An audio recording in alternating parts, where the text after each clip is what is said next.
What's going on, guys? We're back for another week of content. Got a couple of things I want to go over. I know it's late, so Replay Gang is really reaping the rewards for this one. But for those of you that are migrating possibly from Prudential's stream, we're going to be seeing how long we can go for. I just want to go over some things. And I know that we may be having some new viewers because a few things have happened in the past few days. So I want to check real quick on some of our, Trouble Armstrong. Thank you, man. I think you're one of the ones. Maybe not the lucky one, but maybe you're sort of doubting this whole 4-hour stream. I'm sure AA gets the bulk of that, but I just want to see. I just want to see where we're at. And I guess this is more so for Replay Gang because it is late. It is late, and not being from the West Coast is kind of tough for me because I'm trying to gauge where everybody's at. But I just want to say a few words here. And I guess this is a bit of review, maybe, or maybe more of a play-by-play. I want to say some house cleaning things, and then we can probably move over to Twitter because I'm not sure how many people from here are on Twitter. I recognize some of the names, but I noticed that Instagram and YouTube seem to be separate audiences, so I'm trying to create a coalition over here, okay? We're trying, but let me see here. I'm just checking out my... Oh, if anyone remembers, what was going to be one of the original abstract themes of the show was we were going to try to review content on Twitter, and that didn't really grow to fruition because we kind of got sidetracked. Thankfully, Thomas has helped the show out, and so we have gone down a bunch of different rabbit holes. But we're going to be fulfilling that finally because we have some stuff here, some developments from the Loud Sound Studio. Before we check that out, some things you can look forward to. I know I've been neglecting the Carlsbad spot on the show. We'll get to that eventually, but it looks like we have some other things coming to the forefront. Been reaching out to some people that you probably watch, Geo and Semiagog. Now, Geo told me to check out some albums, which I have yet to do, admittingly, but I'm sort of scrambling, kind of doing a million things at once. Probably not the most productive way, but we're going to get to that. We're going to get to that eventually. Probably going to collab at some point, but I also want to bring your attention. Semiagog reached out on Twitter, and you know what? We can even... That's a nice segue into showing you guys. Let me share screens here. Oh, lovely, lovely. Here's the motley crew. King Sports Cow. It's been a while. I got, man, the props interfering with the studio. So Semiagog invited... He basically put out a calling all patriots. It is Goth night at the Semiagog stream, and I volunteered. I think I was the first one to send in my application, and he was seemingly satisfied with it. So we're going to be talking, that's some of the things we've been getting some blowback from, specifically with Wendell's audience. If you're not checking out Wendell's channel over on cozy.tv, I highly recommend you do so. It's very different. Cozy TV is kind of a hodgepodge. How many times have I said this? It's like CBGBs. It's like 90s TV. You got this wide network. You got some political stuff, some comedy stuff. Wendell is the History Channel. He is the, what is it? The Majesty, in AA sphere. So his channel is very, very book caddy for those that are associating with the AF crowd. I think you guys are going to be very thankful if you ever check it out. We did a nice cozy, what was it? A Twitter? No, it was a Telegram call. We talked about once before. I went on with Joel Davis and I hijacked it and turned it into a metal stream, which is mostly appropriate because we were kind of going in that direction. But with Wendell, I got some flack because I maybe regrettingly brought up the whole like goth fashion and the audience wasn't going for it. Now, mind you, it is a different audience, so I should have that's the number one rule in marketing is to know your audience. And I didn't meet that threshold. So I just kind of threw it out there. Again, it was unscripted, off the cuff. And, the crowd didn't go for it. But I started to keep shilling that stuff on Twitter. And it just so happens that Semiagog wanted to do a goth slash death rock stream. And I think we're going to stick to music. Maybe we'll get into some of the fashion because that's what I've been talking about to my detriment, maybe. But also the Geo stream, he just did one on Fear Factory. And so we're going to be getting into the world music influences, the suggestion he gave, talking about some of the bands that changed in the 90s. And we're probably going to get into new metal, which that seems to be the 6 degrees of separation on this show. We somehow talk about Fred Durst. And for better or worse, who knows? But anyways, I want to share with you. Looks like we got some people here. Oh, okay. So we got some cozy people. Yeah, subject to change. Subject to change. I was gonna ask you. I'm keeping tabs on all the names I can on all the names I can recognize. Oh no, no. I was gonna ask you while I'm fishing around here. Where are we? Where are we? Oh no, this was Minoan. Okay, excuse me. Excuse me on that. But here, let me show you what you have to look forward to for the channel. Do we got Twitter here? Oh, here we go. Here we go. So Semiagog. We last spoke on thanks to Jay Bird and our guy who did have a stream today. And here we go. See, this is kind of we're kind of doing the off the cuff. Here, where is it? Oh, you know what? Here, we're gonna have to do a little name searching here. We'll Here we go. Here we go. Here is the evidence. So this is coming in the near future. Let's share screens here. And then we got some other stuff. Yeah, King Sports Cow. Yeah, he knows. He knows about the lore. So this was the pitch. This is why you got to be on Twitter. You may miss this stuff. It may not be found elsewhere. I know a lot of people migrate to Telegram, but you got to stay on the mainstream apps because there's some content there. So here we go. I think I need to do a goth death rock stream.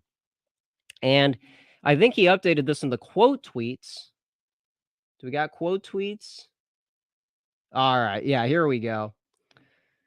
So he says he has a Zoomer former goth. That's talking about me, I guess. Two Gen X former death rockers. Because that's the thing. I didn't really get into death rock. I wasn't really in the rockabilly genre. But, Sisters of Mercy, Susie and the Banshees, we're pretty eclectic here on the show. And so I'm very curious where these older guys are coming from because I am starting to cozy up, you could say, over to these guys ever since our Jay Burden stream. It's been a very positive development, I think. And of course, Thomas. Thomas always gives me a better impression of his generation than I usually give credit for. So that's a me thing. I'm starting to check out all the cool people that just so happen to be older than me. But he needs a millennial, and maybe this is where you guys can pitch in.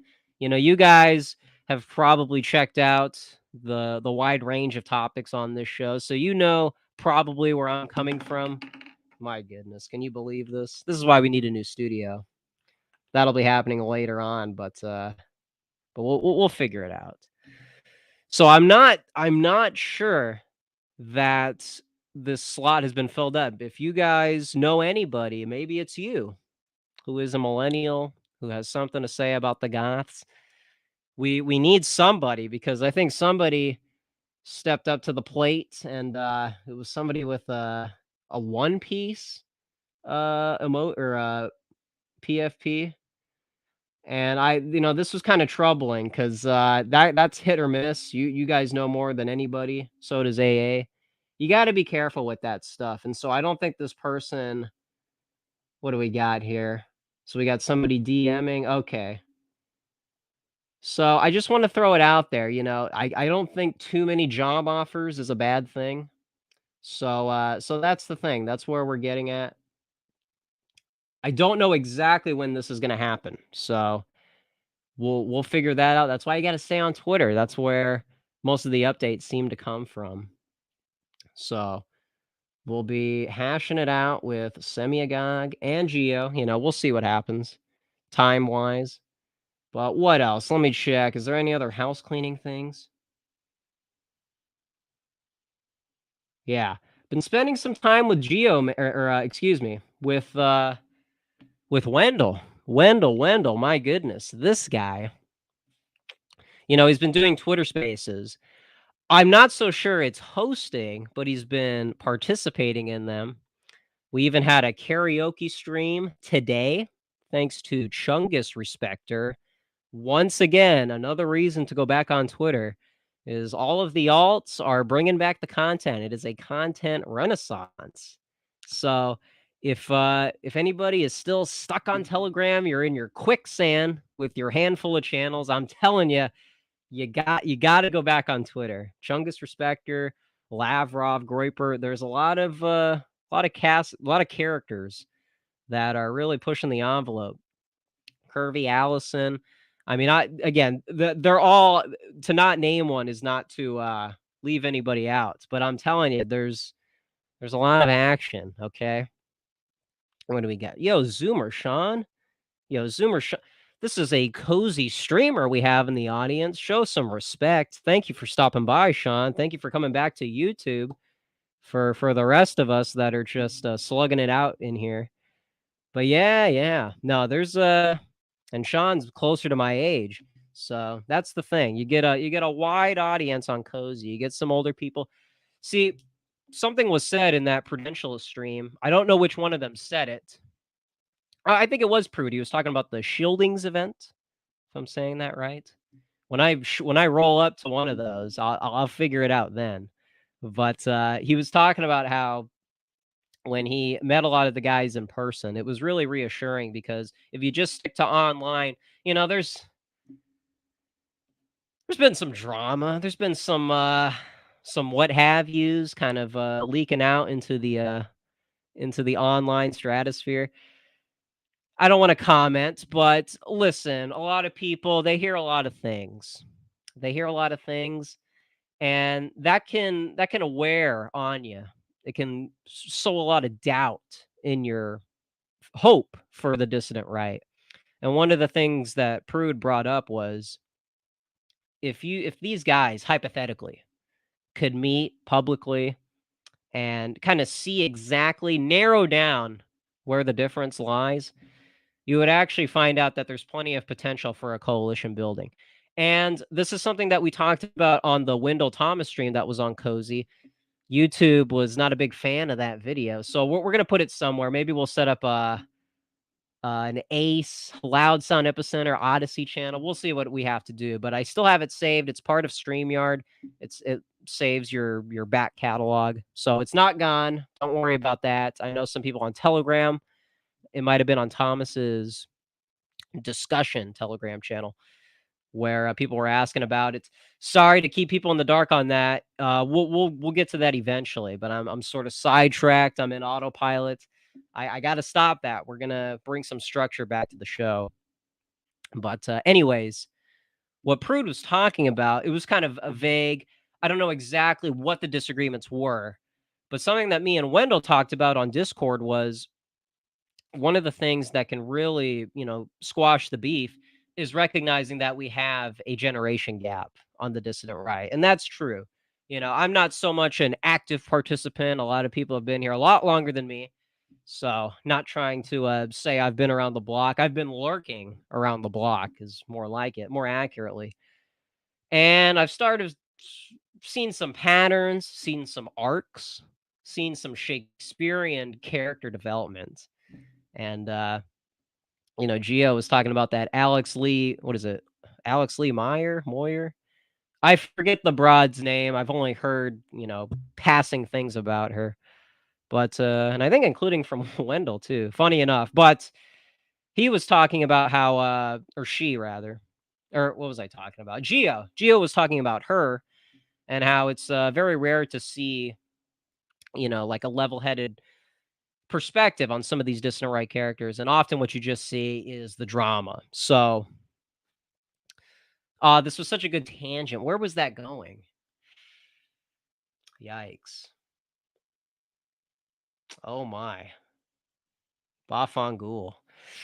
We're in a tough spot here. I was talking about Geo and Alex Jones. Where was oh man, yikes. Well.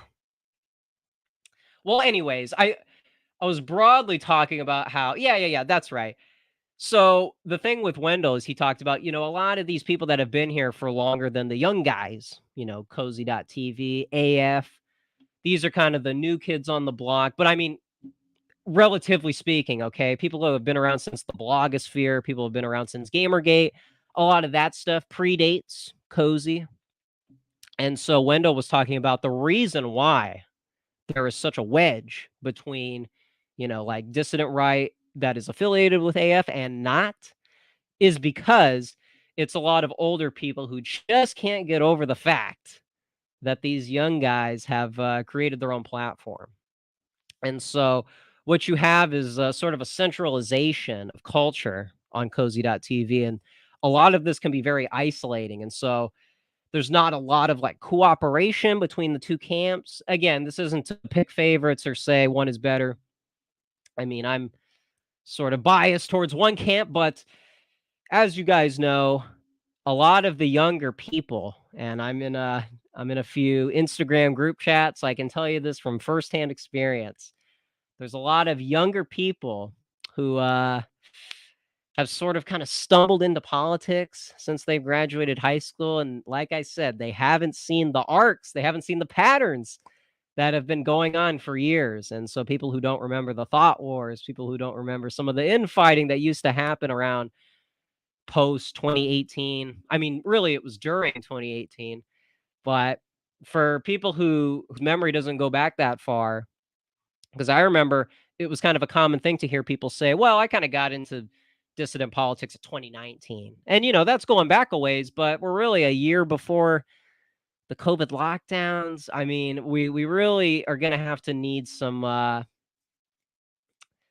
experience online. And again, not that this is some difficult thing to research, but again, I've the more I talk to people my age who have only recently checked out some of the stuff going on online, there's a lot of jumping to conclusions. There's a lot of, and so that's why I think this show is kind of a good outlet where, we talk to a lot of the cozy guys, we give them a fair hearing, but we also kind of keep our ear to the ground, checking out some of the other people, some of the people that I've listed so far that we're trying to extend an olive branch to. Again, this is just one channel, so I'd like to. Well, hold on a second. Somebody in chat. No, no, no, no, no. I'm not. When I say patterns, I'm talking about behavior patterns. I'm talking about there's a lot of showboating in some of the people that have gotten into this thing, maybe 2020, maybe 2019. There's a lot of people who want to do like disavows. There's people who, want to throw their hat in the ring and give their takes on the latest drama. And I just think stuff like that usually comes from people who this is their first drama rodeo. Whereas, I'm thinking of one streamer on Cozy specifically. I owe this guy a lot because he's the guy who really kind of got me confident in doing this. This is a guy who's been around since the Gamergate days, and to see him kind of his arc is something that you probably wouldn't expect, and to see him end up on Cozy after the waging war online, that's one of those things where it's one of those stories that you could always reference and show, you know. that was a little too rambly. I didn't have to really get into all that stuff, but you guys understand. One of the reasons for this show is not just to shill goth fashion and obscure metal albums. It's also, I think we have a very wide audience here. We have some cozy people, and we have some of the people that Wendell's talking about, the ones that are older but are willing to stick around here. People aren't going to stick their nose up at these people because they're AF. There's all kinds of people that tune into this show. And there's some people who are indifferent. People in the chats, we always try to make up our minds as to, which movements do we like and this and that. Who's the, who's on a good trajectory.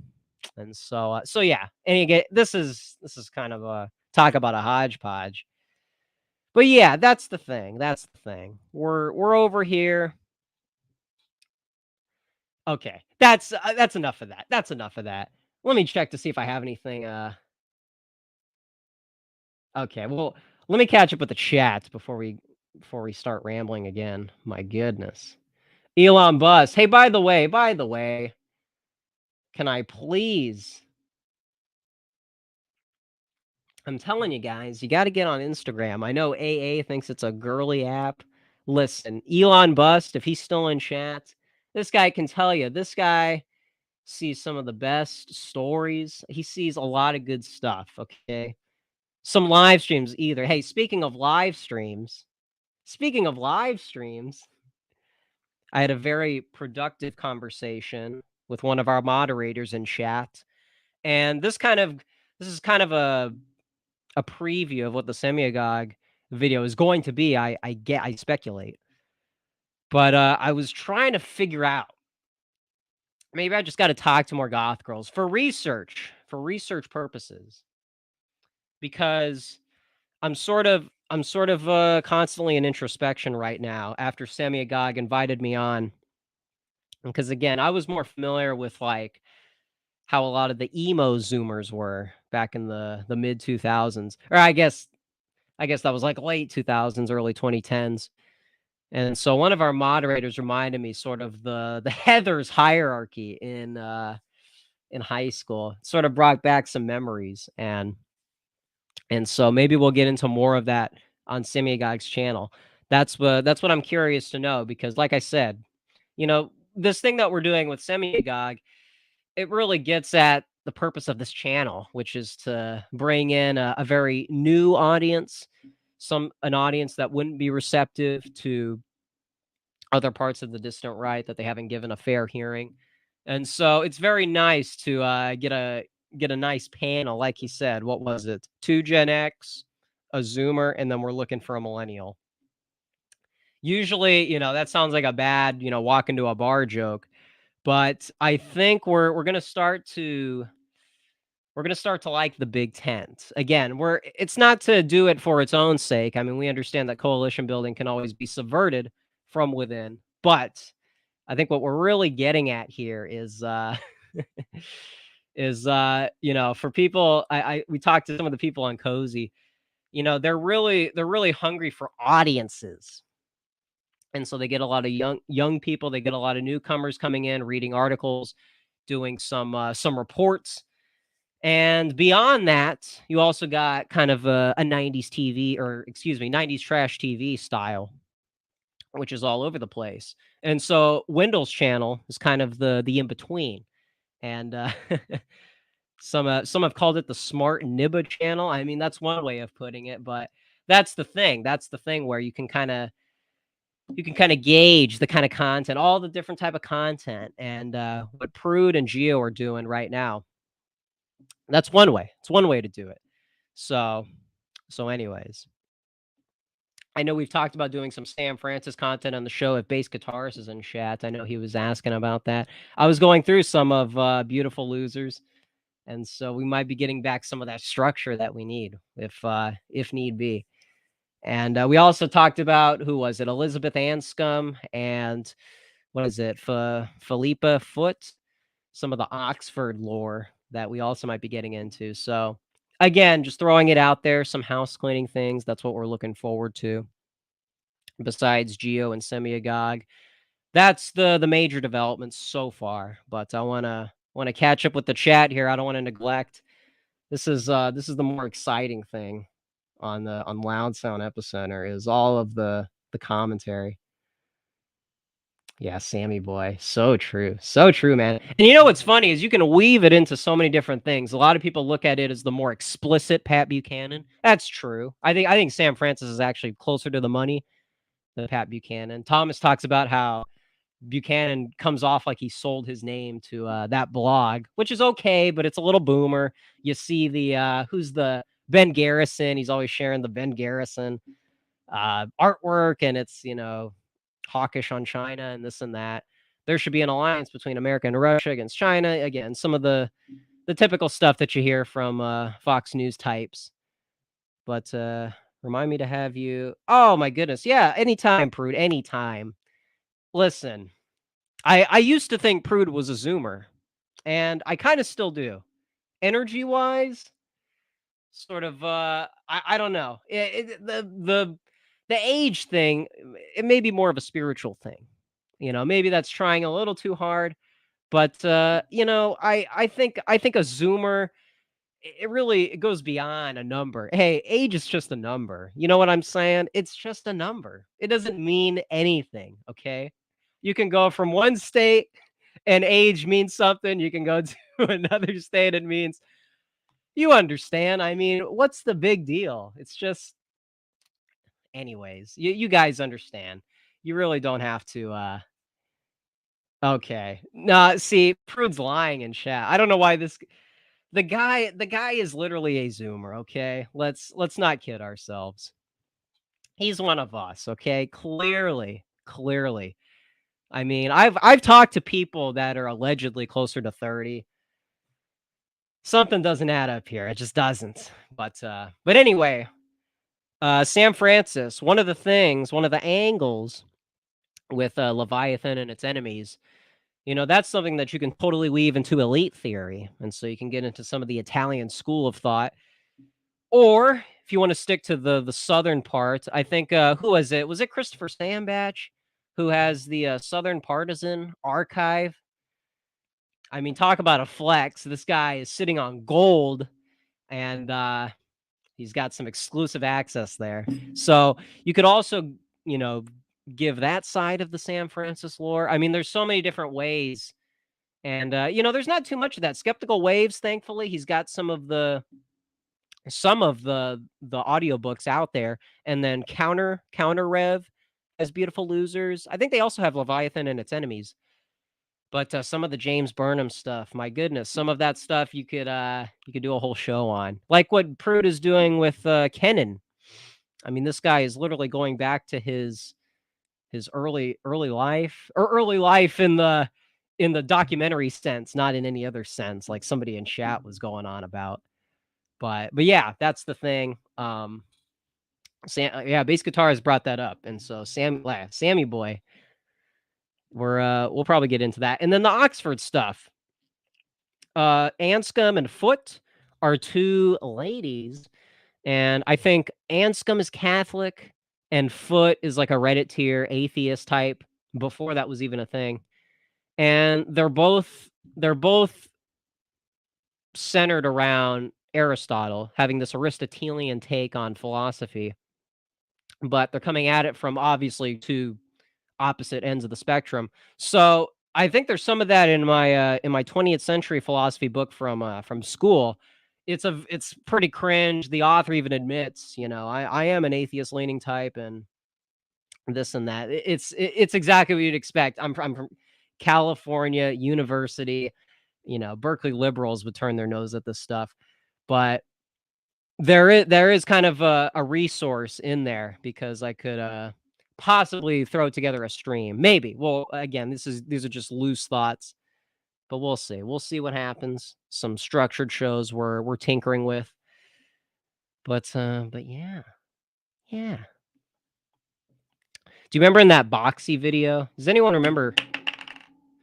remember Katie Wayne Boxy from 2011? Was that 2011?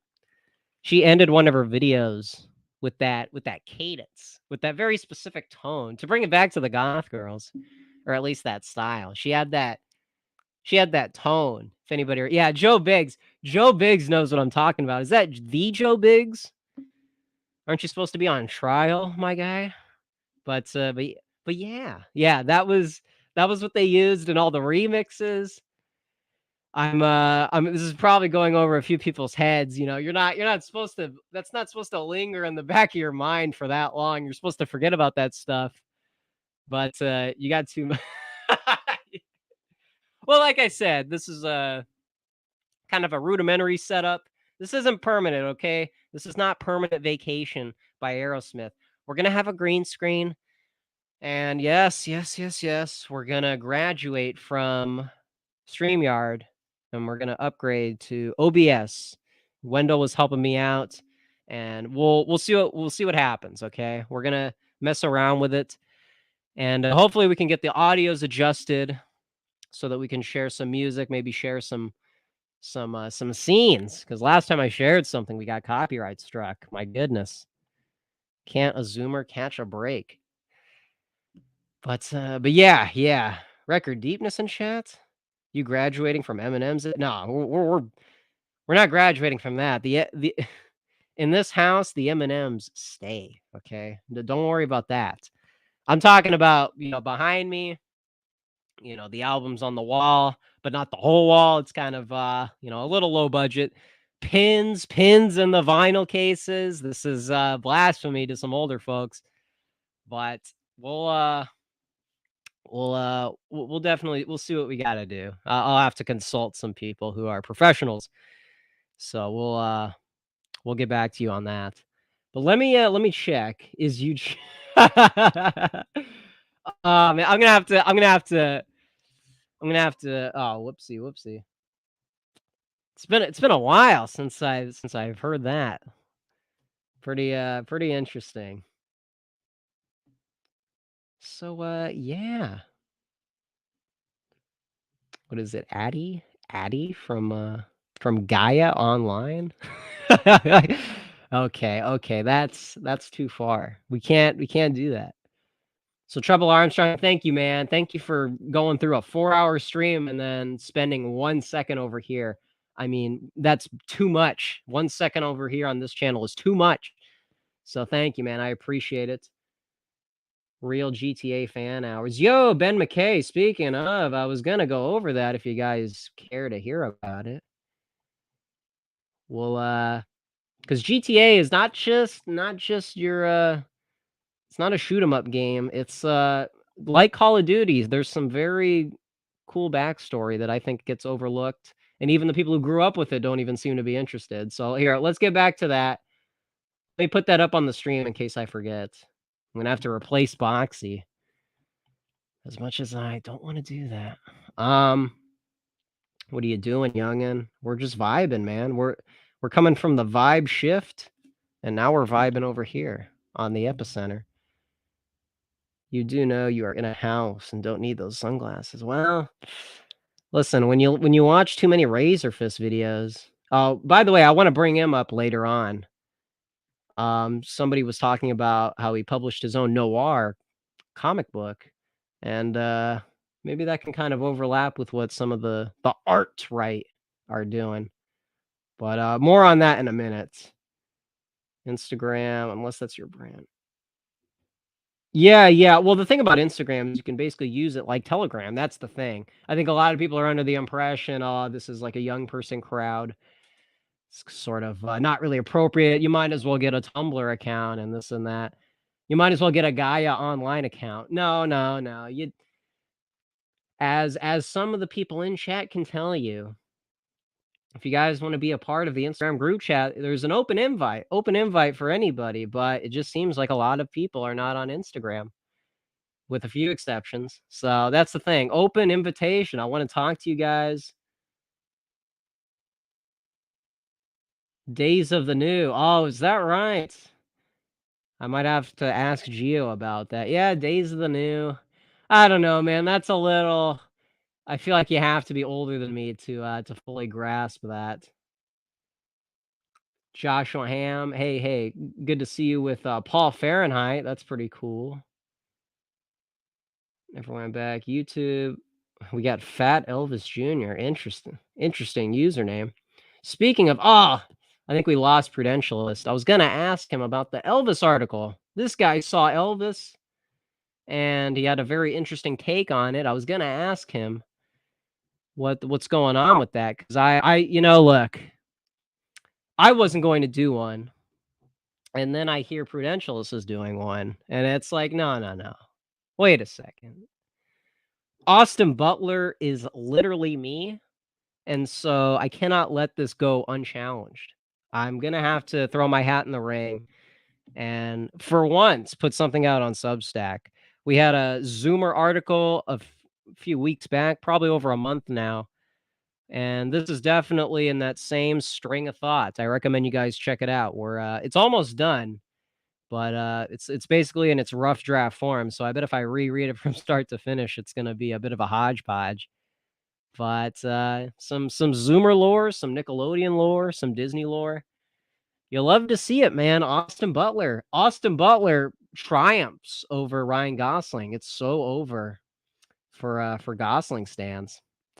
Not gonna make it as of right now. As of right now, the heavyweight champion is not Ryan. It's over. But okay, we got some excuse me, Anthony Cumia and Paul Town fans in chat. Good to see you. Good to see they are not in chat. This person is watching them, so that's cool. Yeah, I'm trying to gauge where exactly we're coming in from. Send an actual. Some metal, so you okay? Yo, hey, King Sports Cow, I appreciate it, man. Were you alive when Fred Durst was big? Depends on what you mean. Do you mean Fred Durst, the film director? Because in that case, yeah, I got to see some of that thanks to Red Letter Media. Fred Durst, the musician. No, I definitely missed that. I missed when, what is it, hot dog flavored water and chocolate starfish. I think I got those backwards. But I missed when that went platinum. Now, what is interesting, and this is true, you can look this up. My birthday, the day that I was born, Limp Bizkit was the top trending. One of their songs was topping the Billboard charts the day I was born. Coincidence? I mean, what are the odds? The 90s is all over the place. Just look at the Woodstock 99 lineup. For Fred Durst to be part of my life on my birthday, I mean, there's got to be something to that. Yo, Manone. Hey, Manone. Ah, I think you left. I was going to ask you about a little something something. But that's all right. We'll probably reunite this weekend. By the way, I think on Saturday, we're going to be doing a Mind Phaser episode with Thomas and Lady of Shalott. So I don't think that's going to be a live stream. I think that's going to be on the Substack. So something to look forward to. I forgot about that. It's another house cleaning thing. Humana. All right, what do we got?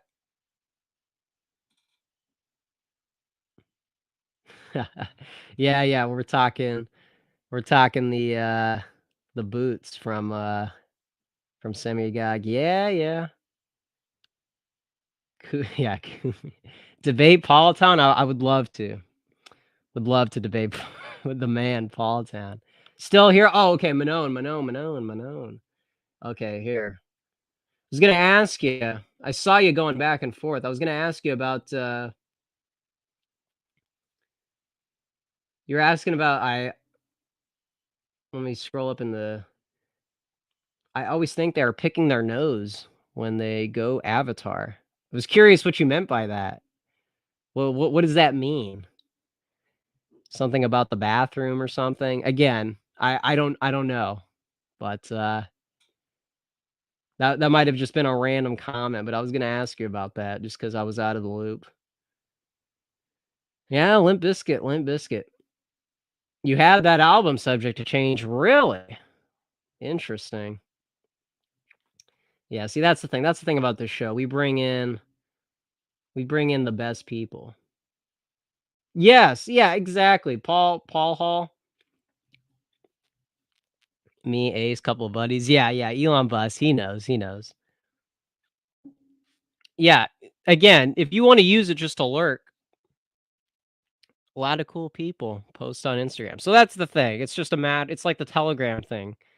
You know, you follow people where they are just to get a full scope of the thing. Pulling boogers out. Yeah, yeah. Yeah, I don't know, is that what that was? Okay. Also, I saw you talking about Moose Track ice cream. That might have been in, Dave's chat. That's, that's a very interesting choice. I don't know if I'd go for that, though.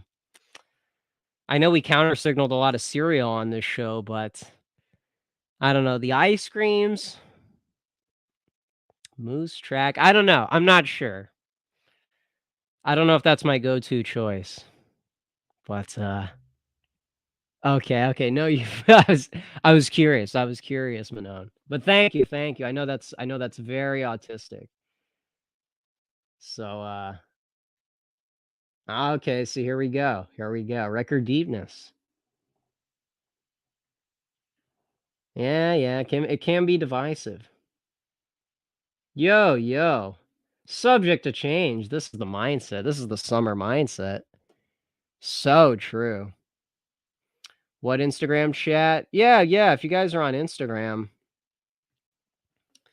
I encourage you guys. Me and Elon Bus, man, we're waiting for you guys.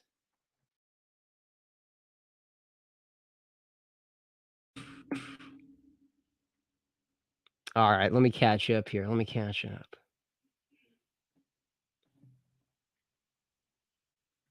All right. Now, did I miss anything? All right. I think we'll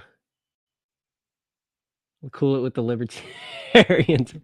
No, no, no, no, no, no. We're keeping it clean on the show. Keeping it clean. We need to infiltrate. I don't know, man. Heard Instagram is the place to be for political Zoomers. Exactly, exactly, exactly. That's what I'm talking about. The market is so wide on Instagram. You can literally maybe that's the potential there. Maybe that's where we gotta brand ourselves. Because I use it as like a personal thing. I wanna keep up with some of the people that are on there. But yeah, if that's where the Zoomers are, it might be something to think about. All right, all right. Is that a new tube of M&Ms? I don't think I ate these on stream. The smaller ones, I don't think I ate these. Sorry about that. Manon is exiting. Hey, thank you, man. Thank you. I appreciate it nonetheless. Thank you. Appreciate it. Okay. Okay. So here's the thing. Speaking of Fred Durst, speaking of millennials, we're gonna have to wage total war against somebody. And this has actually been a year in the making. But some recent developments have made this a little more relevant. So, right now on the show, we are waging a war against Scott M. Greer from Twitter. That's usually where people find him, but this guy, I'm telling you, he was dropping some controversial takes on the timeline. And how could I stay silent knowing that this was going on? So, let me pull up exactly what I'm talking about.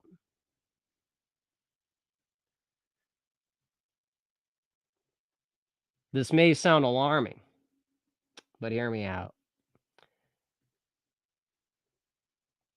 Where is it? Where is it? Here we go. Okay, let's start from the beginning. You got to have the full context. Okay, let's share screens. I'll show you. Maybe this will be familiar. I understand Tuesday. I understand. It can be a bad influence. Always going. No, no, no. Listen, let me give you the context. When I give you the context, then you're gonna understand. This is why we have to do this, okay? Check it out. So, this may look like an innocent tweet. This may look like a bipartisan tweet, but analyze it further, okay? S The guy, Scott, he says, on the '90s discourse, clearly a lot of things were better back then, but it was not a golden age, and right-wingers at the time saw it as a dystopia. People should dream bigger than wanting to hit the rewind button to 1999. And I actually agree with this. AA has talked about this return to Fresh Prince. This is a pretty level-headed take. Now, he's picking a very important year, 1999. That's the year I was born.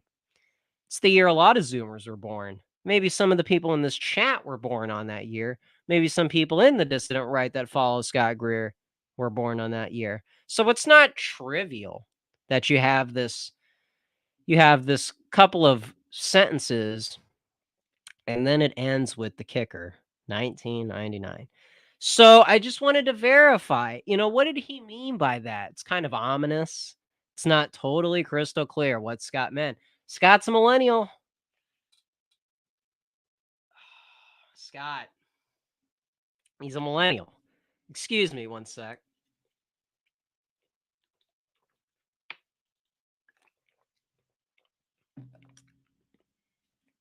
And with that comes some baggage. Okay, like the Zoomers, you can make fun of the Zoomers. There's plenty of things. AA dedicated a whole playlist into his pet peeves. I understand it's hard to defend it myself.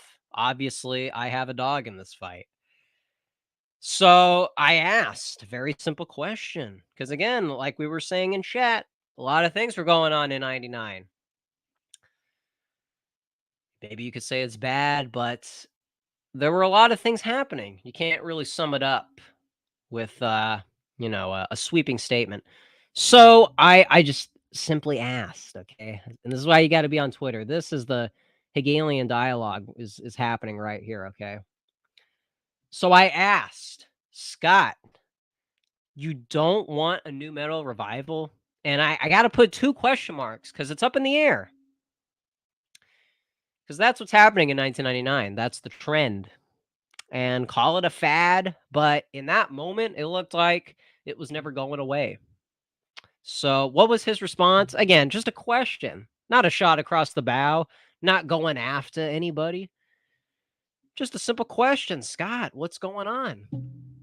And so we get our answer in spades. The guy says, and talk about a claim, I will fight to my dying breath to prevent a new metal revival. Whoa! Hold on a second. Wait. Now, that's going after somebody. That's a shot across the bow. To your dying breath. I mean, it's one thing to oppose it. It's one thing to say it's not my cup of tea. Some people that are into punk might say the hardcore scene in DC is too much. Some people say the LA bands were too different of a flavor. But to my dying breath. I mean, this is violent. I mean, he's basically calling for revolution against Fred Durst. And that goes for new metal. That goes for a lot of people. A lot of people are underneath that umbrella.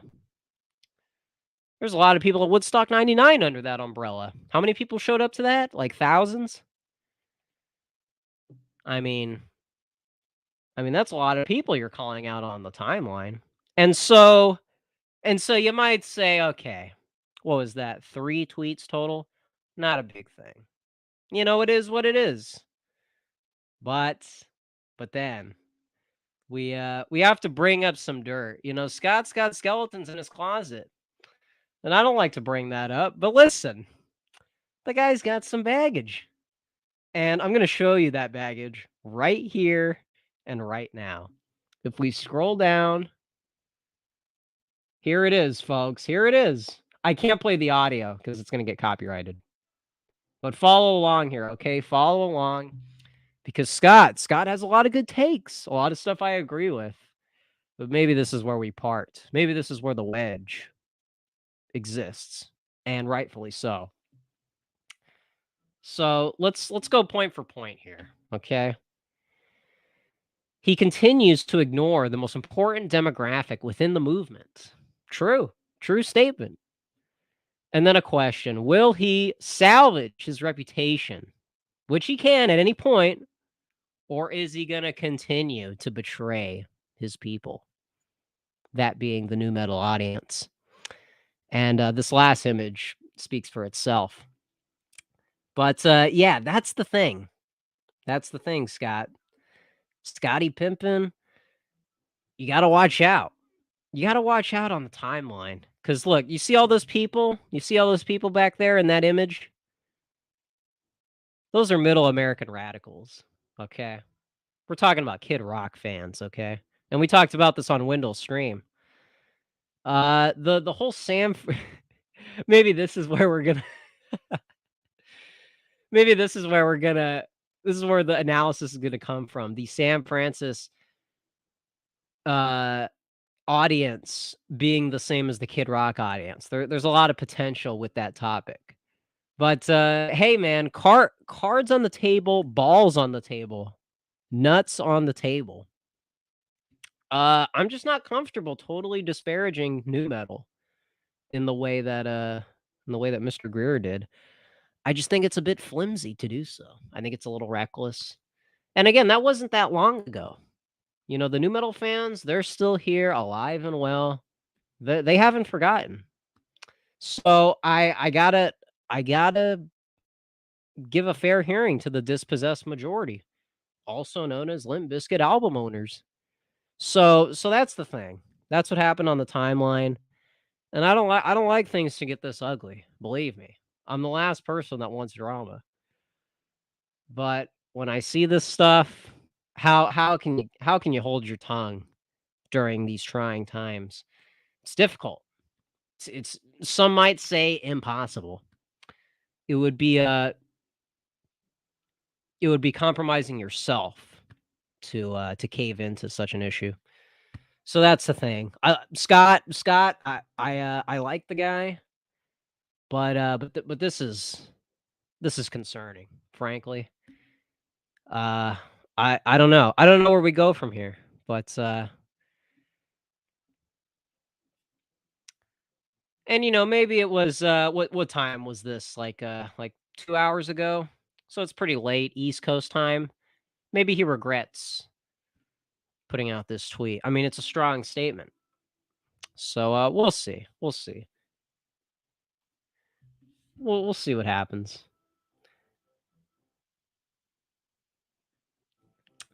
But yeah, that's the thing. You got to watch out.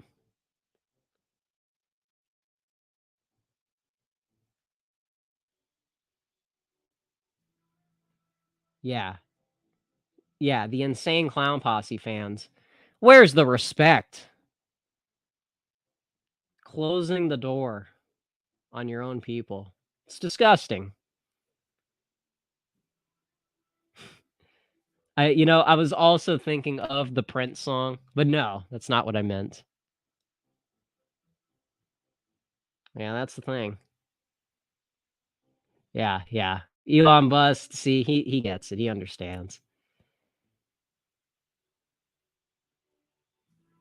See, Paul Hall, wait a second, man. Wait a second. Like we said earlier, we don't want to have division for division's sake. And so it would be very easy for somebody like me. I don't listen to new metal consistently. So it would be very easy for me to come on here and say, look, new metal is cringe. A lot of the rap influence on metal has been very detrimental. New metal is one of the reasons why it's very hard for metal to go mainstream to this day. A lot of people think that they have to abide by the alternative radio rock standard. And that's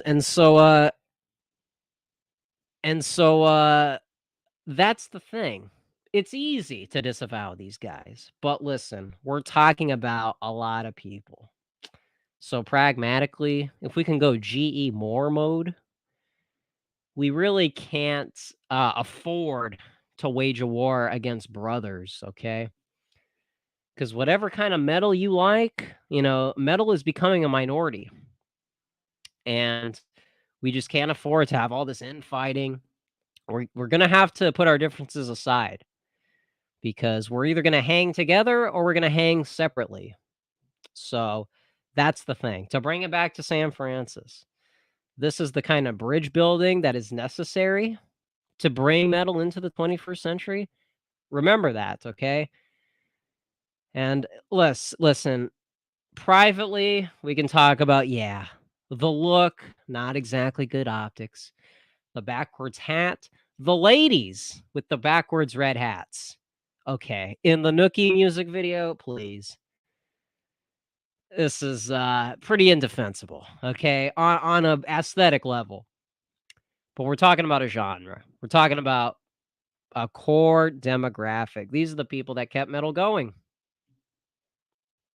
And in the 90s, Pantera, I mean, you had Far Beyond Driven, which was number one on the Billboard charts. Who was buying those records? It was angsty college-age kids. And some of the older, the older white metalheads. But like I said, we're basically talking about the same demographic. And so to go to take a shot across the bow and call out some of our millennials for getting a little cringe at Woodstock 99, okay. Yes, yes, yes, it's not my go-to favorite subgenre. But listen, it's a generational thing. I can understand when you're a young guy and that album drops, it's going to sound like the coolest thing you've ever heard. But it's not enough to put a wedge between those guys. That's the thing. Whoa, whoa. Whoa, whoa. King Sports Cow. That's a pretty strong statement. See, that is I'm speechless. I mean, it basically speaks for itself. It's listen. I also think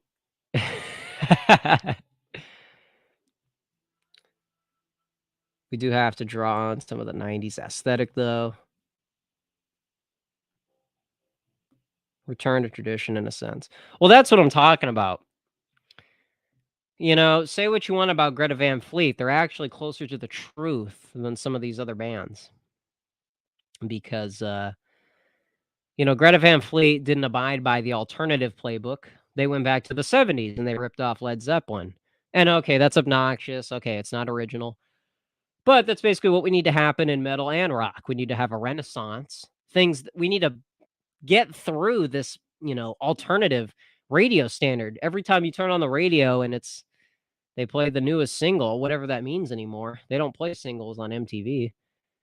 And people listen to their music on Spotify. What does a single mean anymore? But anyway, the going back further back than the 90s is, I think, going to benefit a lot of the music, because if you just kind of stick with one decade, you're kind of limiting your resources. So that's the thing. But metal isn't just for white people. Well, hold on a second. I'm glad you brought that up. Hold on a second here.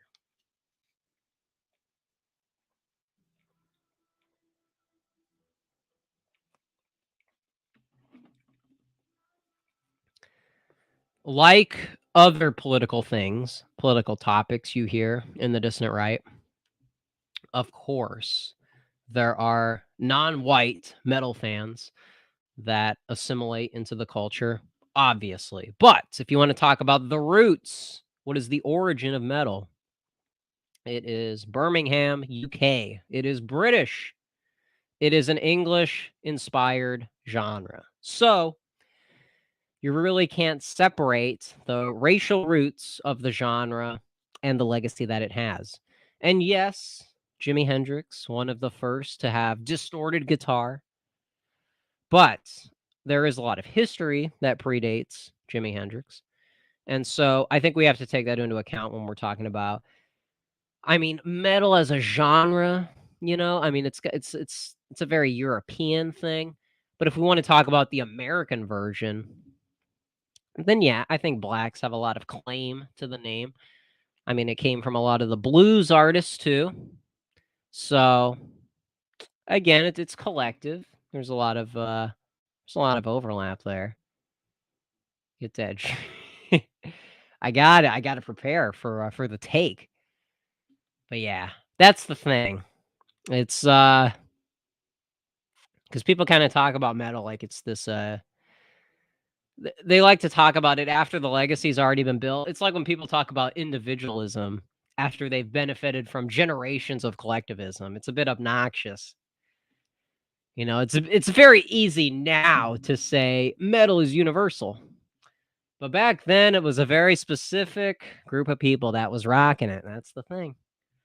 So it's about the history. That's all. That's all I mean to say. King Sports Cal, I bet this guy, excuse me, too much tricks cereal.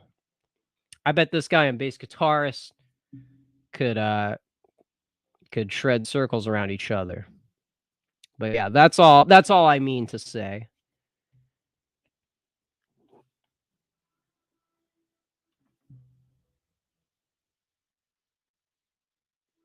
Yeah, and that's the thing. Some people wouldn't even call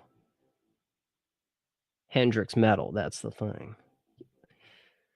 Then the white people like Elvis stole our form. Okay, is this a troll? Is this a troll? Do we really have to go into this?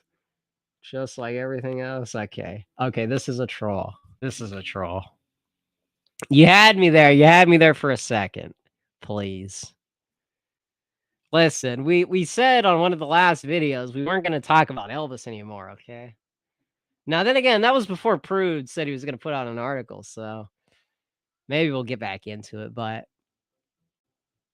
I think not a bass guitar. No, I meant based guitarist. I meant based guitarist. The one of the regulars here on the Double R Diner. He knows a lot of the history, and so I think you and him would have some common ground. I'm not trolling. I'm dead serious. Elvis was an example, bro. Bro.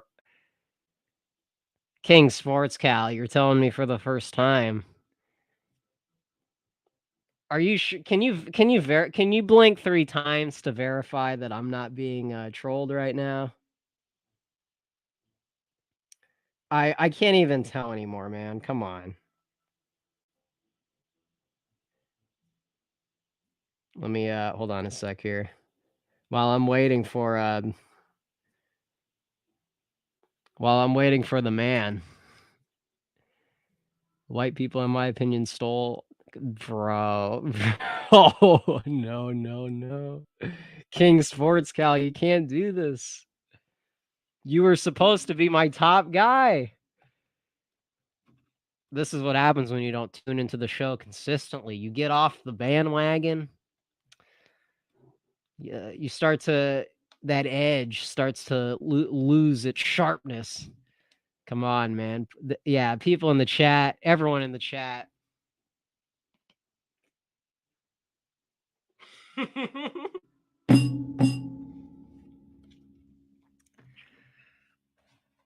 Oh man. Musically, dude, please. I was never on a bandwagon. Post your bank up. Oh my goodness. Listen. Oh, man, dude, it's too late. It's too late for this take. This isn't, man. You can't watch a 4-hour stream and then Elvis stole black music. Man. Okay, man. I would you're gonna have to post citations for what specifically did Elvis steal? that was exclusive to the black family. I mean, did black people invent the guitar? Is that what we're blues wouldn't exist if blacks didn't encounter white people? Aren't you entitled to your own opinions? Folks. Well, here's the thing. In all seriousness, I understand. There's been a lot of revisionism. You know, Thomas talks about the Nuremberg influence. There's a bit of a Nuremberg influence with rock because there's kind of that civil rights uh there's that civil rights obstacle that a lot of people can't seem to get over. Elvis stole the sound, hip movements, cadence of his singing. Okay, well here let's let me pull that up. I haven't forgotten about the razor fist thing. We'll get to that later. Um it is true. It is true that Elvis was a fan of black music. It is true that there is a specific jive to a lot of the black dancing, like the Detroit, Harlem jazz scene. You're right. I'm not saying there's not a lot of musical roots with blacks, but I think you do have to take into account the fact that Elvis was a Southerner. And not only was he inspired by the blues, he also liked gospel and he also likes some of the country sound. You know, I'm near Bakersfield, so I'm vaguely familiar with some of the twangy country stuff. It's not my thing, but oh, it's getting worse. It's getting worse. It's getting worse. Hear me out. Hear me out. I like you, King Sports Cow, but listen, it would be foolish to say that the Elvis style is very specific to like a white southerner because it's the synthesis of all that stuff. So I'm not saying that, you know, Elvis invented the blues, he invented gospel, but it is to say a lot of those guys were kind of one trick pony. And again, if it's something like gospel, I mean that's a great thing to be really good at that one thing. But to say that somebody like, you know, BB King and who is it? Sister Rosetta Tharpe. I mean, these people, they're doing their thing and they're kind of all coexisting in this I can't- in this broader early 20th century American movement. But what Elvis does is something very specific. Elvis takes all that music and he synthesizes it to get us out of the big band era. See, that's the thing. You got a lot of blues musicians and it's a good resource. It's beneficial. It's part of the story. No one is whitewashing them out of history. But these are not the people that shifted music, okay? Elvis took us out of the Rat Pack. He took us out of Dean Martin and Frank Sinatra. And he gave us not a counterculture, but a youth culture that was separate from the parents. That doesn't mean that it was anti, you know, dividing parents and their kids. It is to say that, you know, he took the black world and he combined it with the white world. And so what is that one quote? I forget where it's from, but it's introducing black music to white America. That is something that like a very specific person did. And so say what you want, you know, Elvis would not exist without Fats Domino and all of his predecessors. Of course. Of course. But we still arrive at the same conclusion. BB King did not do the shift. Okay? The music world did not I mean, the music world benefited, but it did not have that shift. You understand? Away from the big band era. That's the thing. And you can say it's unfair. You know, it shouldn't matter what you look like. But here's the thing. The black musicians, like I said, they got a very specific jive. to their music. And Elvis has his own thing. And yes, the hip movement's probably from Little Richard, but it is to say that having that kind of eclectic style where you're taking the blues and the gospel and you're doing the hip movements and you've got this mainstream appeal, can you really say the black musicians had all that? They had all that at their disposal? I think that takes a lot of trust in somebody like, BB King to say that he is single-handedly responsible for that American shift. I mean, this even inspired British bands. This inspired the British invasion. So that's the thing, In the same ballpark, yeah, that's probably the most generous thing you could say about all, the black and the white blues musicians who are inspiring each other. But that's the thing, I think it would be so short-sighted to get hung up on who was first, who was the first guy to do it. It's a lot of people. A lot of people are part of the story. But this like contrarian take where Elvis is, not fruitful to the story of music, especially in America. I mean, that's not rooted in history. It's more of a partisan take. So that's the thing. A bit long-winded, but that's the whole thing. Yeah, yeah. No, you're right. You're right. You can't Elvis. Okay. Oh man. See, I don't. I think at that point it's a matter of preference. I don't know. I mean, to say like that voice doesn't communicate with you. I don't know.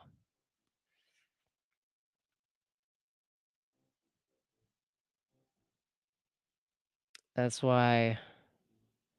That's why it gets stolen. And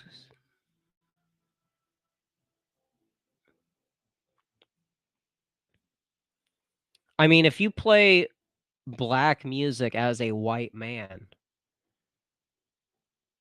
like you're already it's right there in what I just said. It's not the same thing, right? If a like people there's that quote from White Men Can't Jump where what's his name? Wesley Snipes. He tells Woody Harrelson, you listen to Jimi Hendrix, but you don't hear him. You don't you're not intimately attached to the music. And that's so true. I mean, it's kind of like a paused political thing, but from a musical perspective, that is true. A lot of people kind of take for granted this metaphysical thing that music seems to do to people. And so when like for example, Dimebag Darrell from Pantera, he covered Cat Scratch Fever by Ted Nugent. And Ted Nugent responded in retaliation and said, "Look, all due respect, Dimebag obviously is a great musician, of course, but he plays like a honky." And it's true. It's true. He's saying what he's communicating with that is, there's a certain way to play the guitar as a black man and a white man. And when you try to mimic it, it can come off as, it's just an impersonation. It doesn't really have all of the emotion behind it. And so to say that like Elvis's role in music is not really beneficial because he's just mimicking what people did in the past, that is kind of the course of history. That's kind of the Hegelian take on a lot of music is it takes different people from different groups to combine all these aspects together. And then eventually, like I said, you get a synthesis. So that's the thing. It's yeah, yeah. I mean, you look at an Elvis record and you'll notice a lot of it is not written by Elvis, okay? Nevertheless, I mean, he's playing a pretty prominent role in the culture, whether he wrote the music or not. Again, Led Zeppelin is in the same camp. Would we say that Led Zeppelin is not productive because, they were just covering black musicians? I mean, that's what music is. It's people, taking taking taking pointers from each other. So again, the intent, I mean, the intent behind the music, like emotionally it matters, but As far as who was there first, in case you haven't noticed, the Zoomers are notorious for this, they don't care. They just want something that sounds good, and if that's Elvis and not, uh, you know, if it's not, Duke Ellington, then that is okay. That is just part of the music evolution. So,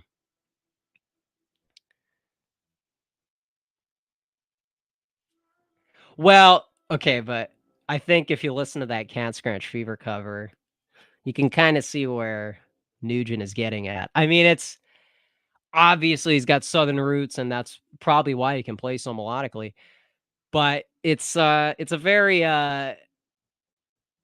you can't just, you can't always crank out a black-inspired riff. There's gotta be some, intimacy with the music, and on that cover, I think it's debatable. But anyways, King Sports Cow, you've got me back into Elvis and got me back on, some tangents, so I appreciate it, man. This is what the chat is for. If anybody else wants to chime in, by all means, by all memes, by all sneed. But no, it's interesting. That's the dialogue of music. You don't care. Oh, please, please, please. No, no, no. King Sports Cow, you can't do this.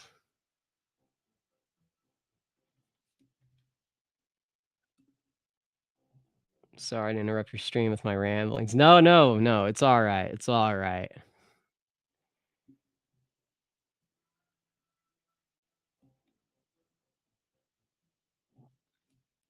Well, that's the thing. I mean, who is the arbiter of the real story of Elvis? I mean, even if we go back to some of the people closest to Elvis, some of that is open to debate, you know, the Memphis Mafia. Yeah, that's the thing. That's the thing. A lot of that stuff is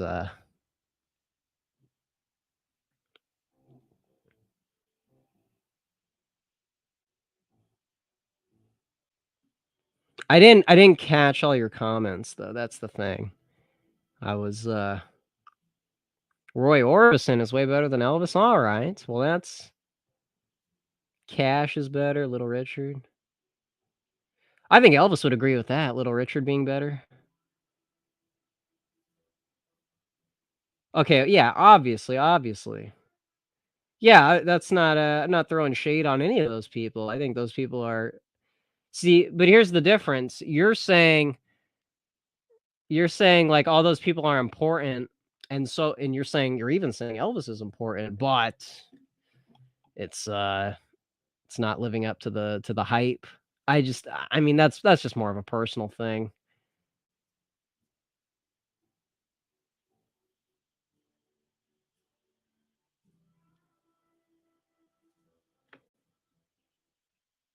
Oh, of rock and roll. Yeah, yeah. Well, I mean, my goodness. How many times do you hear people say Elvis stole all his music? I mean, it's not like that opinion is getting gate kept out of the conversation. That's the one people like me are fighting an uphill battle trying to clear the record. Anyways.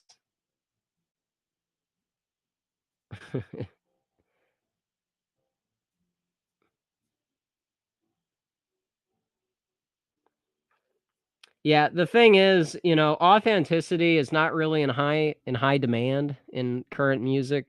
So I think a lot of like conversations like this were supposed to happen years ago. But look, the thing is, I mean, it took Elvis to even get a lot of the his predecessors' attention. So I mean, people like him, I think, are going to be necessary to just use as a source for a lot of that stuff. Maybe a resource would be a better word. But that's the thing. I mean, does anybody know the like first person to do classical music? Everybody knows the famous ones, Beethoven and Wagner and all the sorts. I don't I mean to get all caught up in, well, actually this person, you know, plagiarized this. Again, that's a little too autistic for something like music. But then again, if you just don't like the Elvis vibe, then that's not really something you can mechanically explain. That's just one of those things that doesn't mesh. What is your favorite late 90s? Here we go. Yo, AF Reactionary. I was just talking to this guy. Hey, what's going on, buddy? What is your favorite late 90s, early 2000s artist? Well, I like to say as a joke, but early 2000s. I like Avril Lavigne. I think some of that stuff holds up. But late 90s. I'm talking about groups that started in the late 90s. I mean, I know we were talking about new metal, but I don't know if I would put that as my favorite late 90s. Yeah, yeah. Yeah, the Elvis. Hmm. I don't know. That's kind of I mean, you're talking about post mid 90s. That's the difficulty there. I don't know about that. I don't know if does Alice in Chains count? I mean, some of their stuff is kind of on the cusp. That would be my answer for now, Alice in Chains. But yeah, that's a cool question. I appreciate it. Um, let me see here. Let me see here. Well, here, let me pull up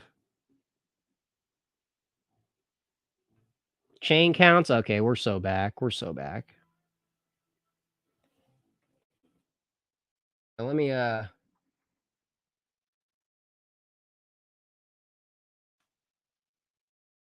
let me see here. Let me see here.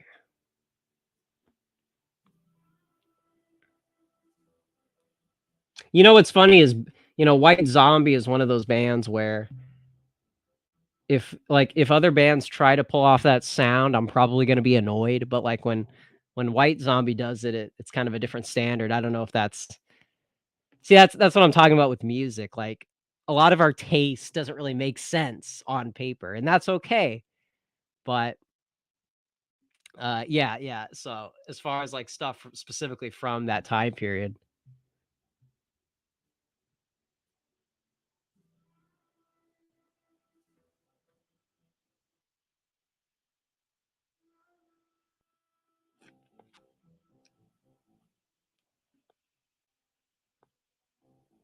interesting. How about like well, I guess Voivod, they were putting out records at that time.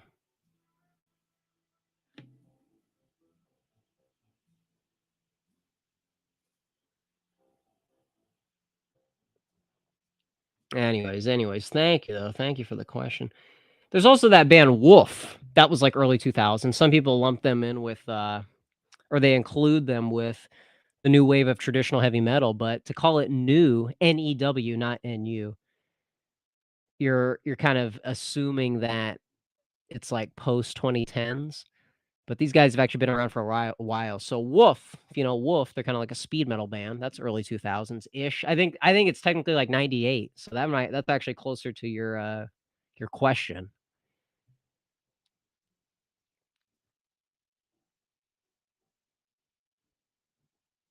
I have to know. I am dying to know. I'll even donate some money on what ethnicity. Oh my goodness. Oh my goodness.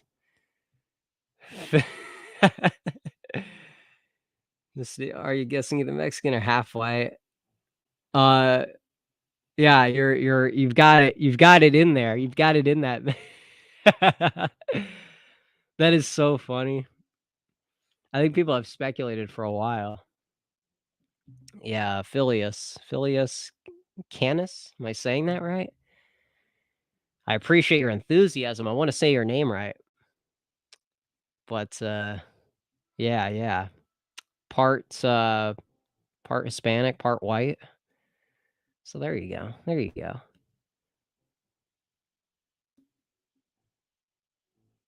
Phileas Canis. All right. All right. This guy's cool. This guy's cool.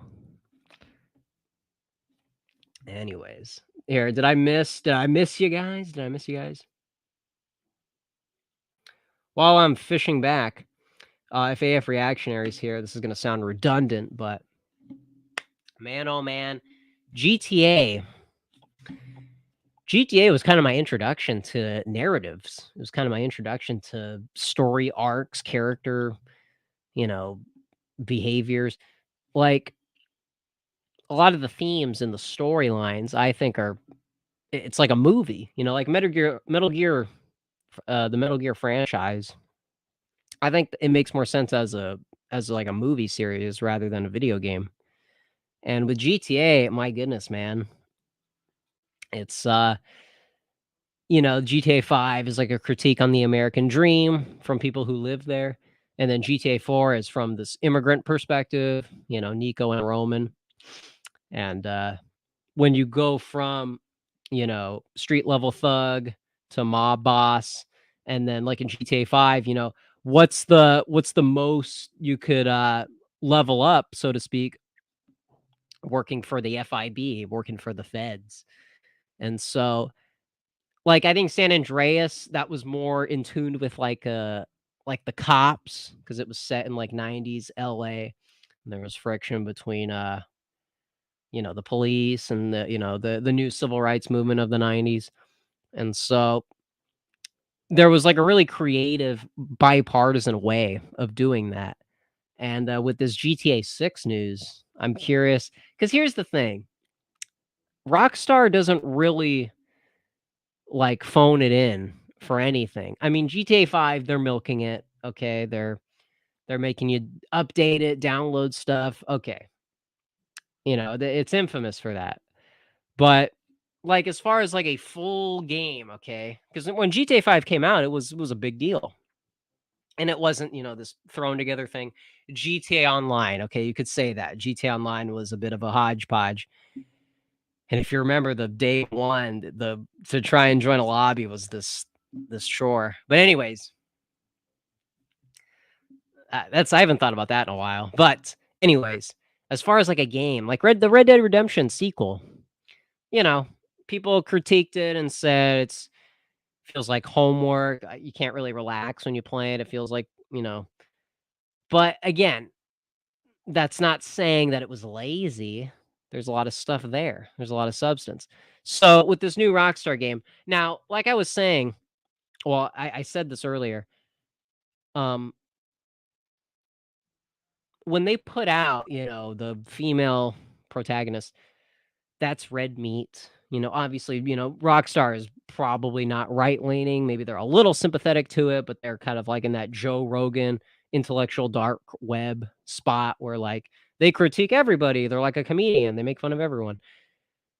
So I think they're putting that out there. The female protagonist news that dropped this week, that is out there to kind of like to please the public and say, "Hey, look, we're down with social justice. We're not like these far right people who like Trump." So I don't really see the GTA 6 news as like a big deal breaker. I think the game is gonna kind of be what it's been like with GTA 5. But I am just curious how much political pause is gonna be in there. Because remember, this is the first GTA game post Trump. With 2013, I mean, you had your little stereotypes, you had your anti-white stuff, you had your making fun of Republicans and the usual stuff. But again, I mean, that was before Trump, so I'm curious how much of that is going to be found in the new GTA game. Because again, Rockstar, they're not amateurs. They do spend a lot of time. I mean, we're gonna reach like over a decade without without a GTA title. So I don't think all that time is totally wasted. I just can't wasted. Hey, pun check, wasted. So call me optimistic, call me naive. I don't know. It's just GTA is a big part of my childhood. The storylines have stuck with me. There's a lot of clever stuff in there. So I just can't pick. Maybe I'm like a boomer talking about patriotism. I'm like a boomer who can't accept that the glory days have passed.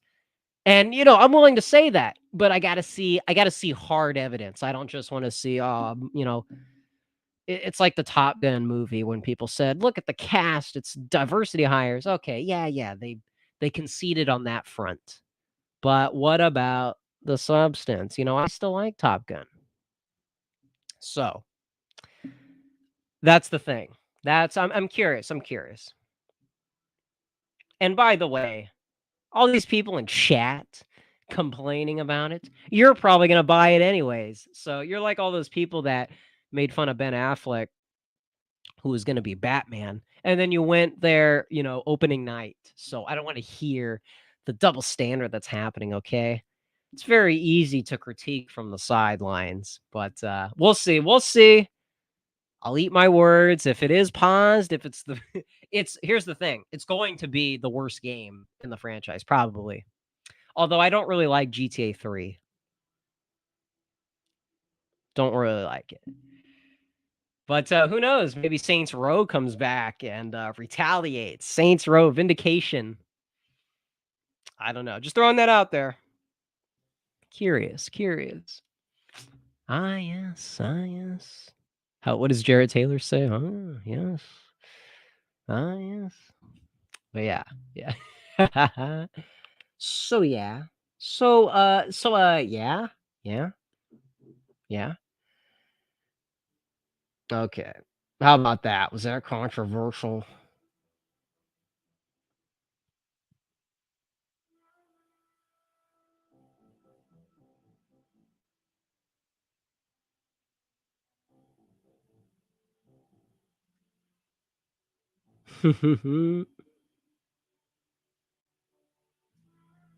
GTA 3 is the best atmosphere. What are you talking atmosphere? In the gray, boring, cloudy city? Give me a break. Give me a break. It's ridiculous.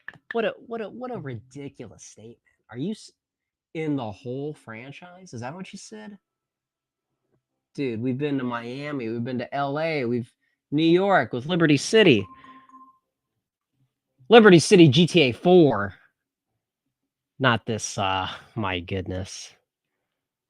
Back when Jack Thompson was waging a war against them. You're going to say that's your favorite? Really? Really? Yeah, yeah, subject to change. Thank you for reminding me. Does anybody remember the Leslie Benzies controversy? Leslie Benzies? He's been around for a while and then all this controversy emerged. Yeah, I don't know, man. I don't know. What's it going to be?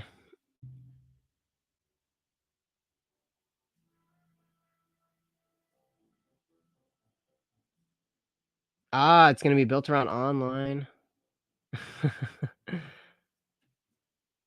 Co-protagonists. There will still be a male protagonist. This is meant to be a Bonnie and Clyde. Okay, okay. I overlooked that. I overlooked that. Thank you. Thank you. You got 100% completion on San Andreas. Yo, let's put all the Elvis stuff aside. Hey, this is real gamer moment here. Hey man, that used to be so important to me as a kid. You have no idea. You have no in this spot right here, in this spot, that meant something. That meant something. Oh my goodness. Now that is a Zoomer moment.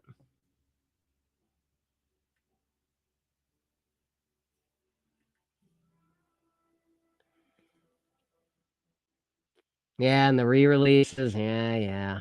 Yo, Jonathan Pohl. Jonathan Pohl. Did Jonathan Pohl ever did he ever play GTA? I'm curious. I'm trying to imagine Jonathan Pohl with a PS2. Vice City. Yeah, yeah. The Scarface aesthetic. Driving through the foggy city, listening to drum and bass. Okay, okay. You have to agree San Andreas had the best map. GTA 5 map was a total letdown. Oh, come on. Well, here's the thing. Here's the thing. Thing about GTA 5, and this is just me. This is me being ignorant. I thought, yo, my guy, Mr. Clark, still playing Fallout 3. That's my favorite. It's my favorite one. Defender was the last video game I played. Okay. We'll get back to that. GTA 5. I think I told Brandon this story, and this is just me. They probably just like how I forgot the Bonnie and Clyde aspect in the article.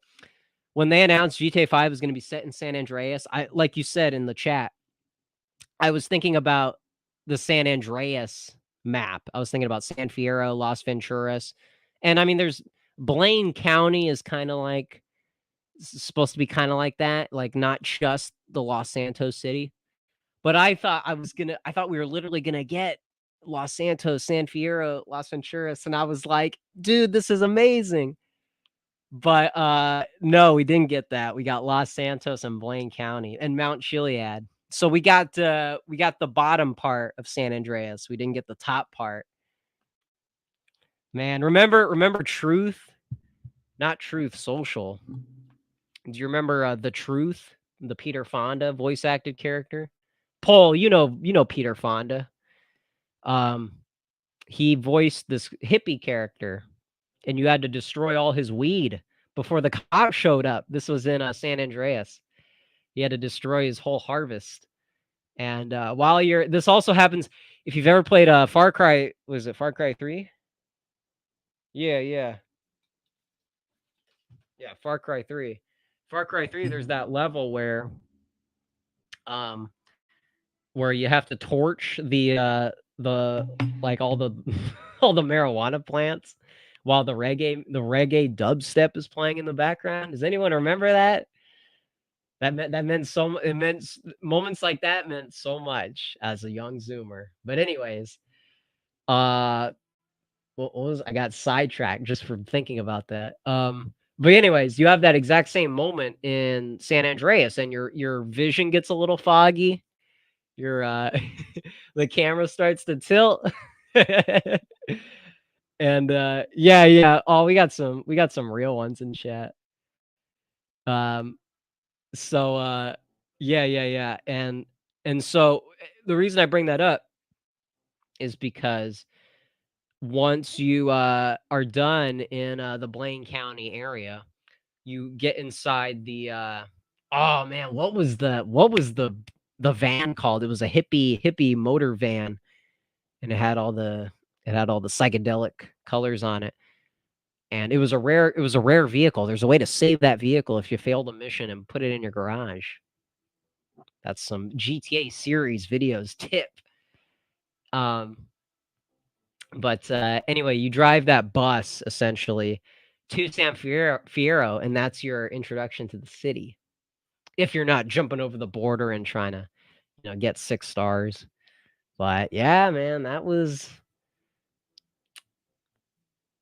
are good. Those are good times. The mothership. Thank you so much. Thank you so much. The mothership. That's what it was called.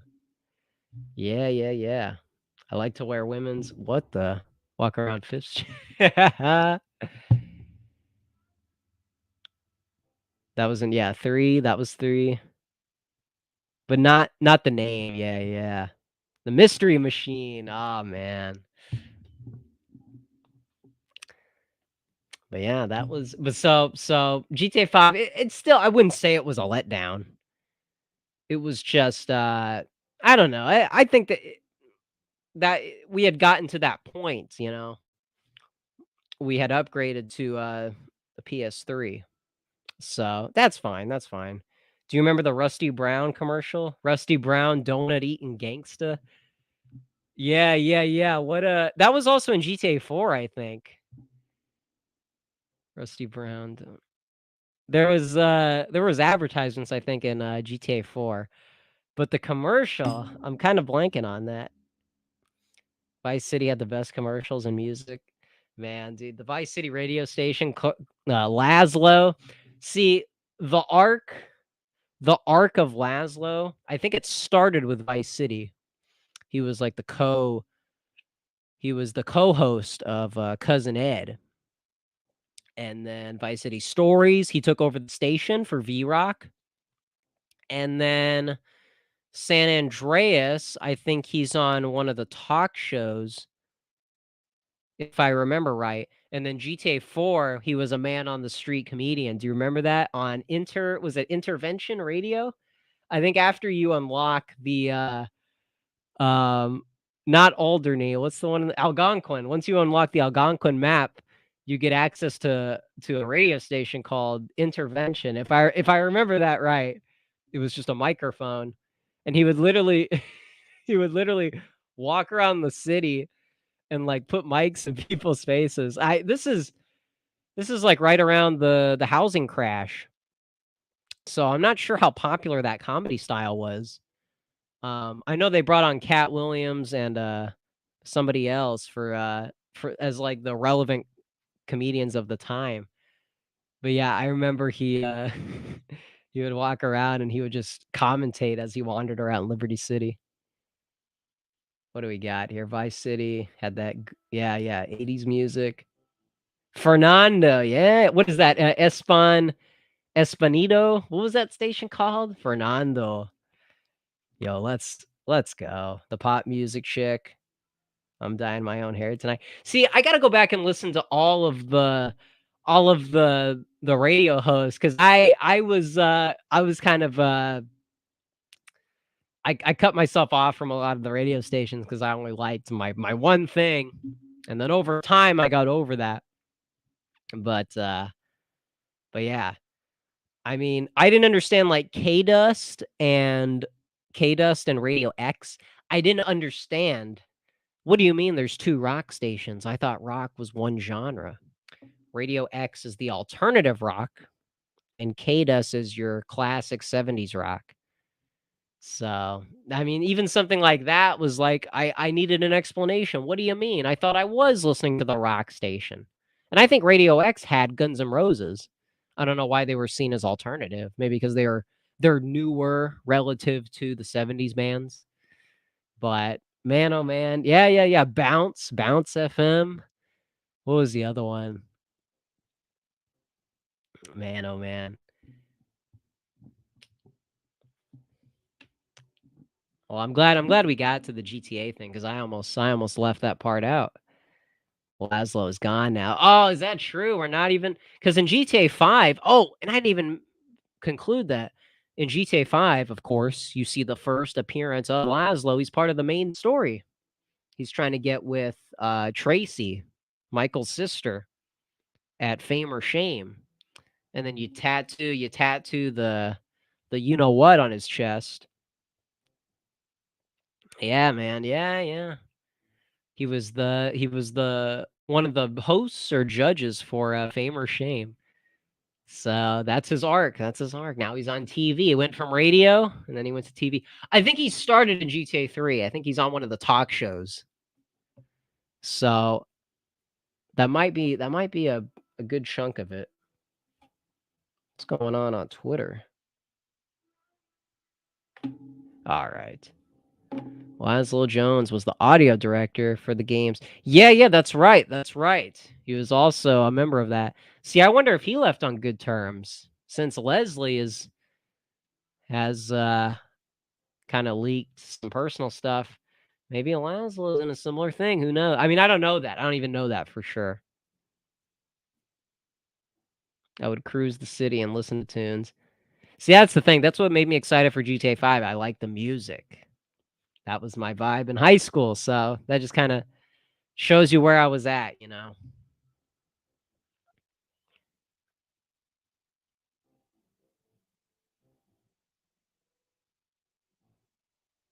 But I have such a huge variety. Yeah, see, that's the thing. That's the thing. Those radio stations, they normalized. I remember if Brandon is still in here, I played an NWA song at this one meetup, and people were like, you know, why are you playing that? That's not that's kind of out of character.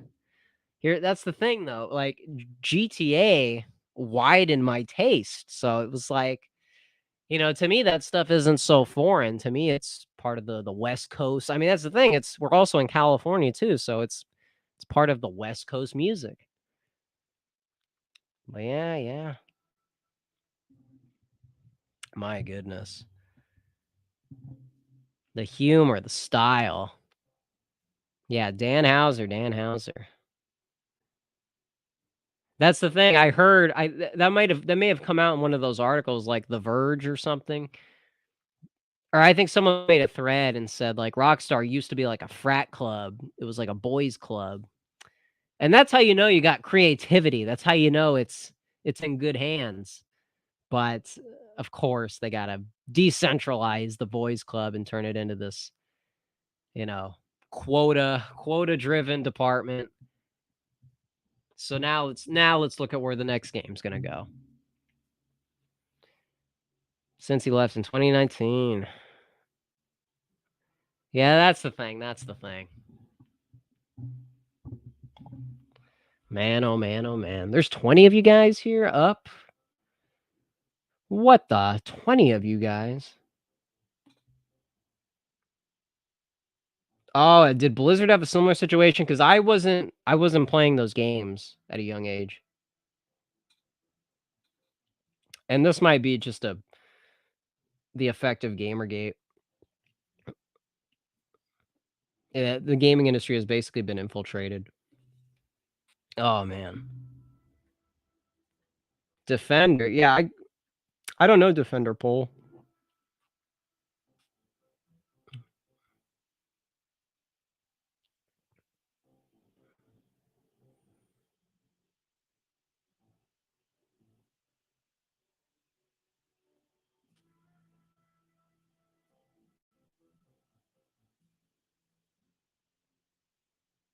Man, oh man, oh man.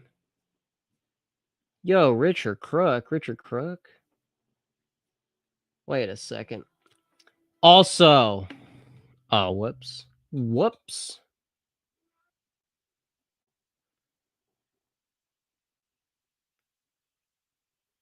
Uh-oh. Barack Obama just sent me something. I gotta check that out. Alrighty. Did you play Red Dead Redemption 2? I think I have it somewhere. Is it up there? I never completed it. But I am curious. Dude, I heard that they played the theme song from the original in the last mission. I can't imagine how people felt when that happened. It's one of those things you don't want to know that before you but like I'm probably going to have to watch like a walkthrough to get a feel for the game. So, I am just curious what the conclusion is. I liked the little of it that I played. Like some people, I think I just got overwhelmed. I didn't want to go through like a whole story. It was just a different time, you know. I think I was getting into like social media and politics. Like video games wasn't my go-to thing like it was when I was in high school. And I just think that that's natural. That's what happens inevitably.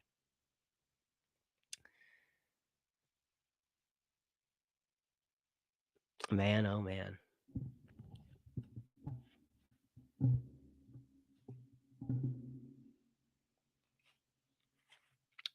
Alrighty. Let me check Cozy real quick here. Let me check what we got going on over on that Cozy website.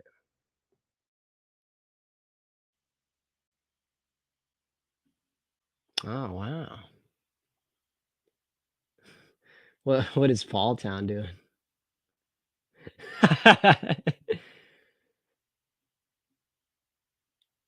Fall Town, what are you doing, big guy?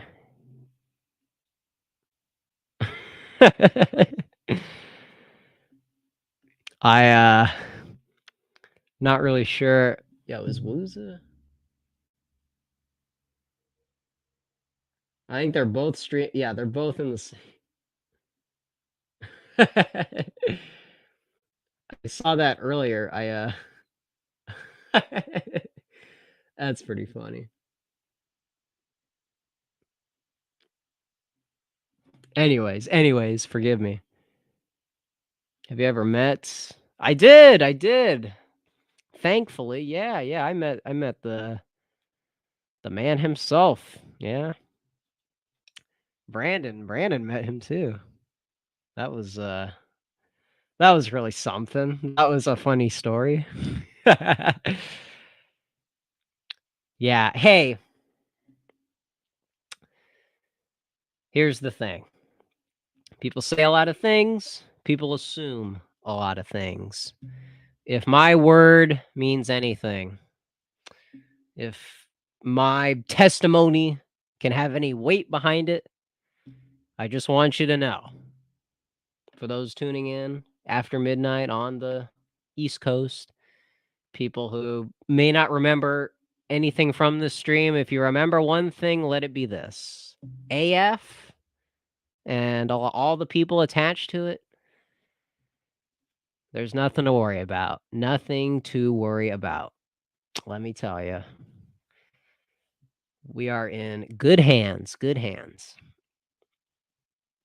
It's very easy to feud and be ambivalent about characters that you see online, but I just I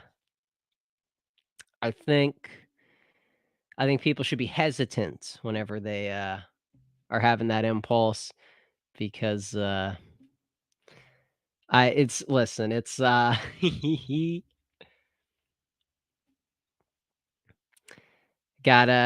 nothing against them. That's the thing.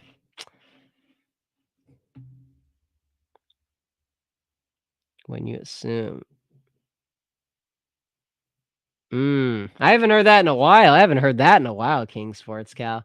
I think I heard that in like middle school. Forgot about that phrase. Seem more like a what? Oxnard kind of guy too than Bakersfield. Yeah, I don't really have a good feel for Bakersfield. I was asking someone about like I just all I hear about is the country scene. I follow a friend of mine. We worked on a campaign, and he kind of got involved with a country band in Bakersfield, and I remember doing like Wikipedia research on the Bakersfield sound. What is it, Bill something? You had this very distinct, twangy sound, and that's my impression of the people there. Is it's basically like part of the South, like me and American Populist talked about. Mostly American Populist did the bulk of the Southern research, but I mean, I think it's fair to say people take for granted the North and South distinction sections of California.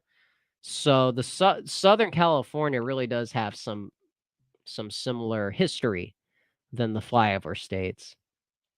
Maybe that's, me just trying to me being a copperhead, I think is the appropriate term, but no, I think my impression of Bakersfield is it's very similar to the South, so that's why I don't totally disavow California. Even though you hear, the horror stories of the cities, there's I mean that's one part of California. There's a whole lot of land. So, okay, the spiff, your question. No, it's not it's not true. That's the thing. That one is the most I mean, I guess not anymore, but that one used to be one of the most obnoxious ones, but my goodness. It's low-hanging fruit. I mean, yeah, that's not what people made it out to be. Don't knock the country scene.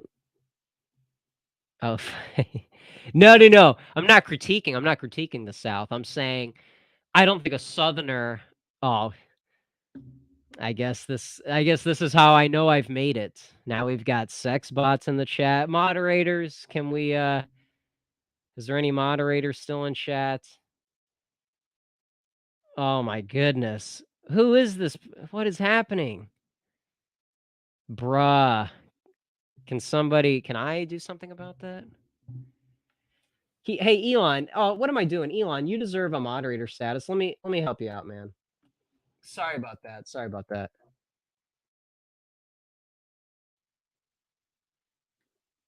Excuse me. Oh, yo, Brandon, Brandon. Yeah, yeah, yeah. Of course, of course. Sorry, I haven't moderated someone in I don't know how long. Let me. There you go. Elon, where you at?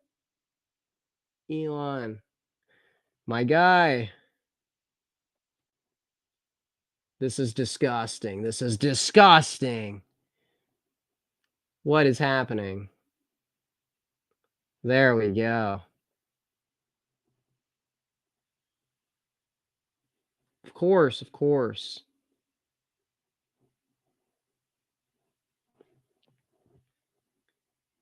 There we go. Thank you guys. Whoever did it, thank you.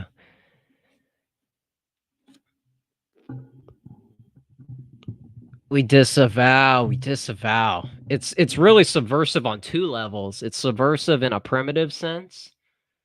One of the oldest enemies of mankind, lust. And then you combine that with technology, the expansion of technology, centralizing lust in the digital age. I mean, so there's your two foes.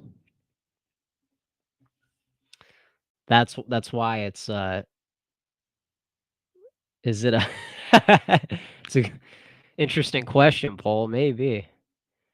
Maybe.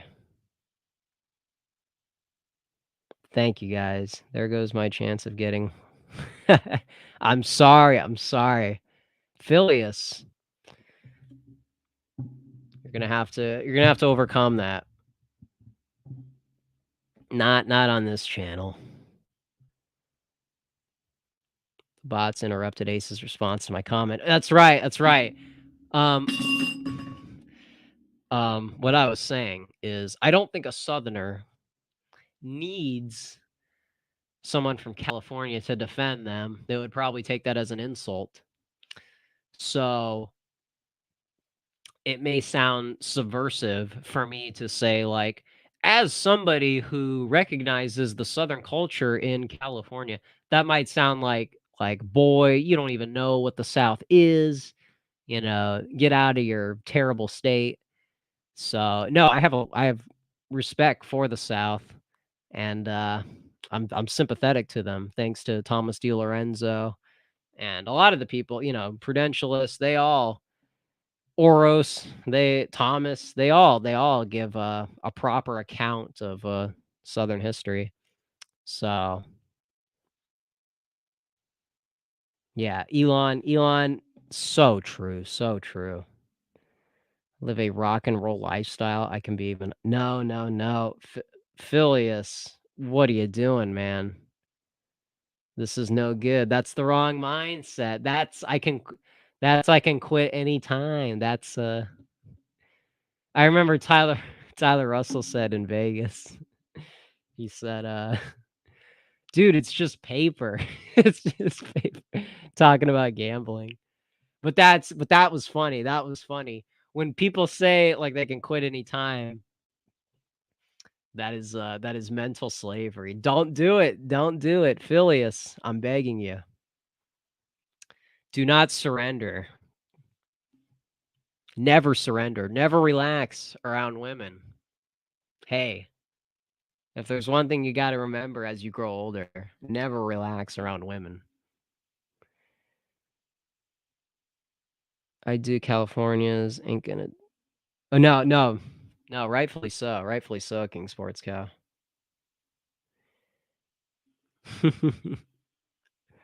Yeah, as a, I think, yeah, yeah. Yanks can never fully get the South.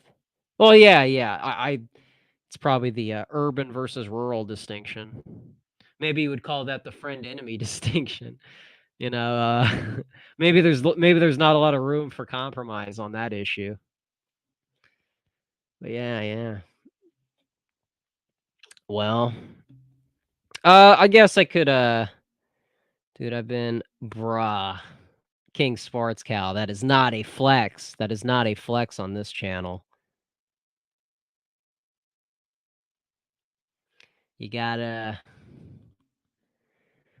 That's one of those things where, like, if you have something like that in your background, you just have to move on. Yeah, rural California. Yeah, yeah, that's what we were talking about with American Populist. Yo, Phileas, here we go. During the glam metal era in LA. Okay, we don't wanna we do not wanna overdose on heroin. That is not an endorsement on the show. I think what you mean to say is you don't wanna see, the post-90s America. Well, there's a way to do that.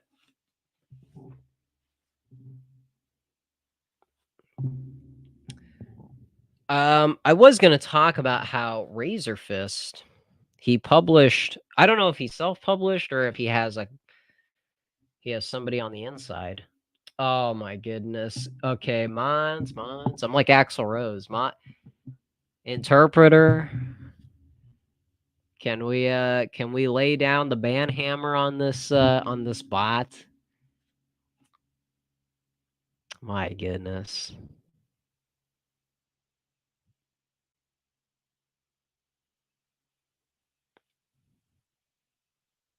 No, overdose. We disavow overdoses. Overdoses are the worst for the audience because we miss out on all the content. Imagine if Lane Stanley had survived, you know? Don't cut yourself short. And that's like what you're talking about, Phileas, the to die at that point in time is too early. You can't do that. You can't do that. You got to live to see all the content. You can't check out early. Never check out early. Yo, Brian E. It's almost 2 a.m. Welcome to the show. Yeah, it's getting pretty late. But hey, we still got topics to go through. Ace, how did Megadeth introduce you to the Troubles? Hey, you remember that? Hey, thank you. Well, if you know a song called Holy Wars, it's on the 1990 album Rust in Peace. And Dave Mustaine talked about how that song came about during a trip that they had in Ireland. And Dave said the wrong thing at the wrong show. And he divided the audience between Protestants and Catholics. And they had to be escorted out of the venue because of the, how hectic it was during that era. So he wrote that song Holy Wars about the Troubles. So I didn't even know, what I didn't even know about that. So that's the thing.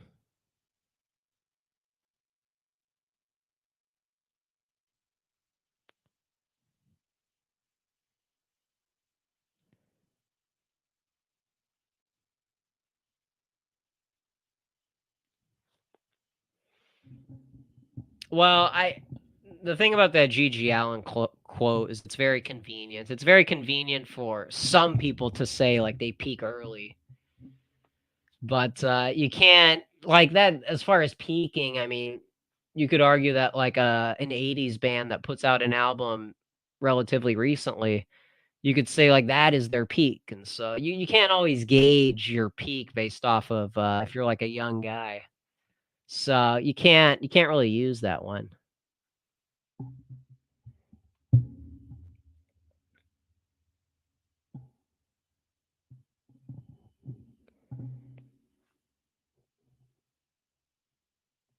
X-Files. See, I never watched that. Um I was watching a certain Seinfeld episode. I was watching a certain Seinfeld episode called The Limo. Pretty interesting. A friend of ours, if Brandon is still here, a friend of ours in the group chat, he's like, it's not funny, it's too boomer. I understand, it's very New York. But dude, The Limo, that's like classic. And you can find those clips on YouTube. So yeah, Brandon. Guess which member didn't like the Seinfeld episode. So true. Yeah. Look, man, here's the thing. It's just like The Sopranos. You have to take the good and the bad. I mean, you don't have to take the bad, but you can recognize that there's like subversive aspects of The Sopranos, but it's still within that gangster genre. So, like Seinfeld and Friends glorifying this like cringe living in your apartment with your friends and not really being connected with your family. Cringe, but there's some boomer humor that holds up. So that's the thing. That's the thing about the '90s. It's very complicated. Yeah, dated. Yeah. See, that's the thing. That's the thing. AA talks about that. He says Zoomers don't have cultural memory. They don't have roots. They share things, but not at the same time, and that matters. We all watched our TV shows, but we didn't have to. It was kind of so. He says, a Zoomer can't really relate to a millennial because those guys do have cultural roots, as opposed to. Well, I'm curious how far back that goes. As far as cultural memory goes. He's probably just talking about the internet age.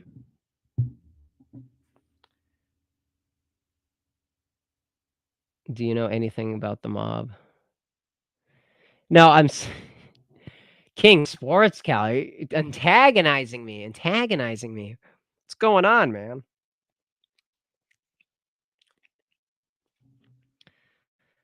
I'm saying like the therapy aspect of the show. That's subversive. That's a little too much.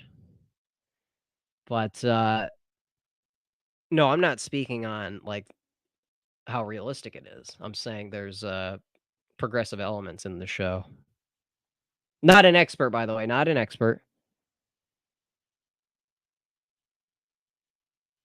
You don't know what it was like to wait for a show. That's probably true. Wait for everything. Ah, okay. For everything. Is that really true though? Do millennials have good patience? We used to wait.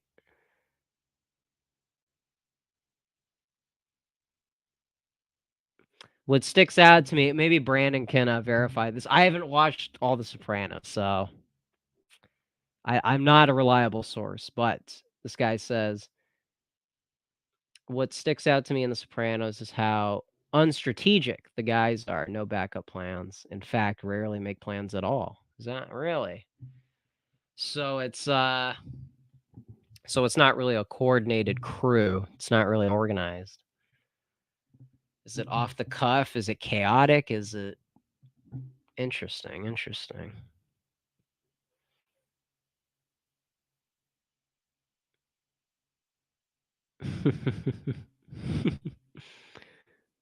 Very true.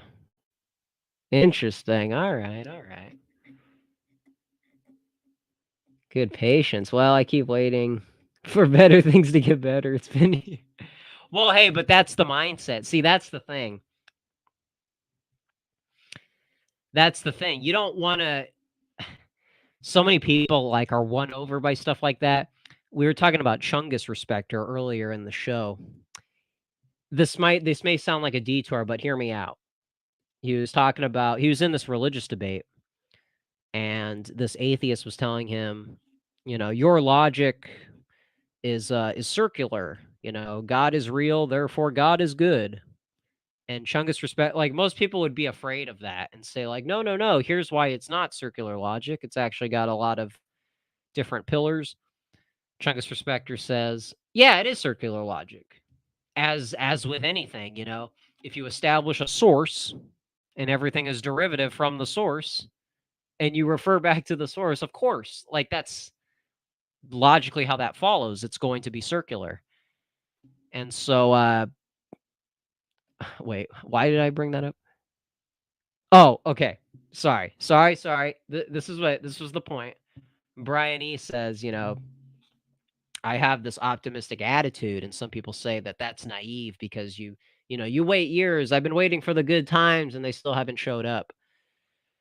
Someone who is constantly waiting for the good times is experiencing the good times.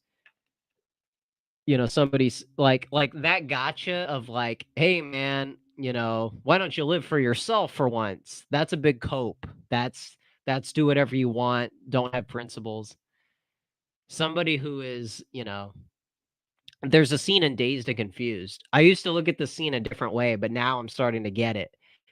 In Dazed and Confused, the red-haired chick, I forget their names, excuse me.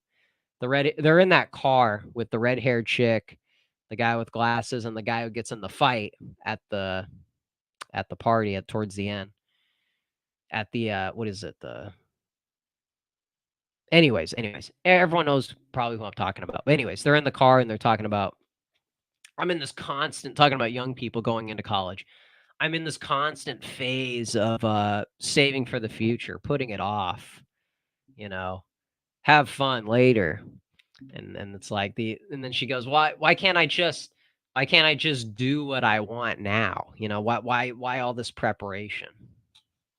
And what you'll find is when you surrender to that impulse and you do have fun in the instantaneous moment,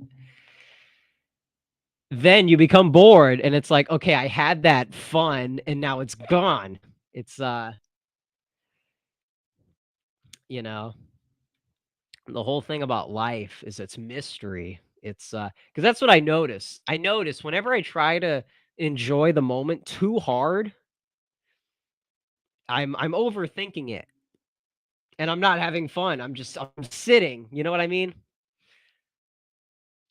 I'm it's like you have to wait. Waiting is part. It's like that's part of the vibe. Is like okay, real talk.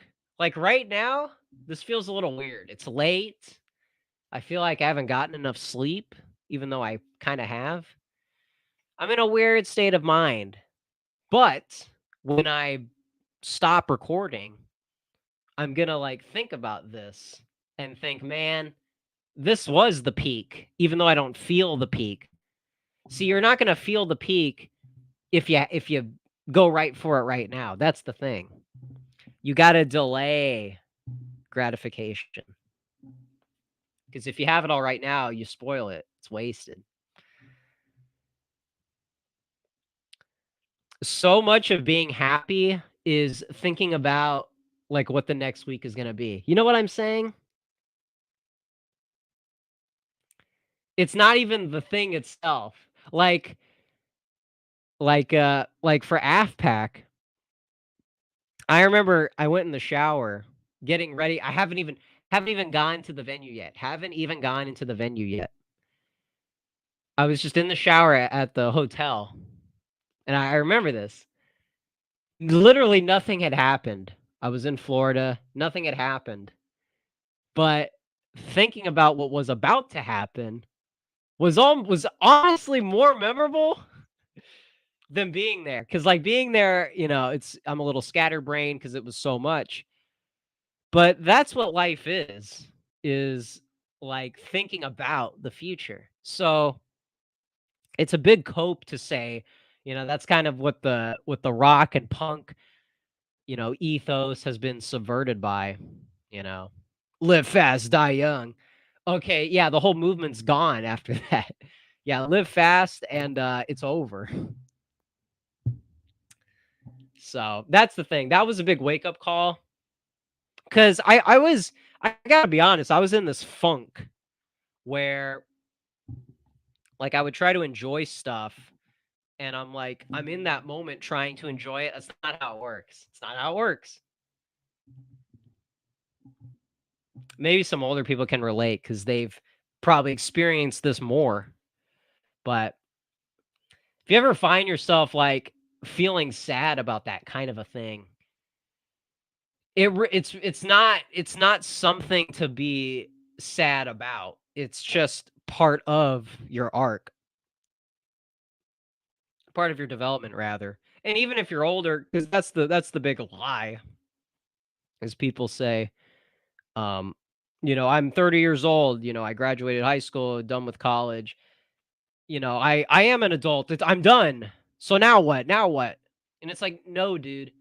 Like 30s, 40s, 50s, still developing, still developing. We're not talking about your brain. We're not talking about when you peak and then it's downhill from there. I know Nick talks about that cynically. I don't really look at it in that way. See, I think life just constantly is happening, 60s, 70s. You've never done that. When you're 50 years old, you've never done 70s. So that whole thing of like, when is happiness going to happen? It's a state of mind. Okay. It's a certain way of, having the moment. Yeah, I can't force a moment. That's the thing. I've, I have tried many, many, many times. I think even sometimes in this man's backyard. You can't do that. It'll never last. You'll have a little bit of it. You'll have like a little moment that you can remember, but it's not in the moment. I remember we were having Little Caesars pizza and I was so hungry. I think that was the first thing I ate that day. People in chat, I don't want to hear any detractors. We respect Little Caesars on this show. I remember having that pizza in that backyard was so euphoric. I can't put into words. Like, I was just there. Hey, in that moment I was there. It was so satisfying. And we had Papist to use his username. We had Papist in the backyard. That was so wholesome. It was like in that moment I feel indestructible. So true. So true.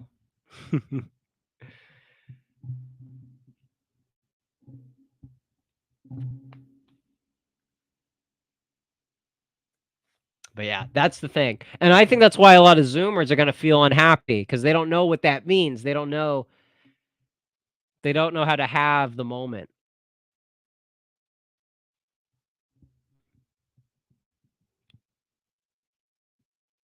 The w- Hey, hey. Hey, hey. That's There you go, man. There you go. Is it Themistocles? I'm probably not saying it right. I'm sorry, but yeah, my girl's wondering why I've been in the bathroom for 20 minutes. Gotta go. So true. So true. Currently in Rivet City. Yo, Rivet City. Let's go.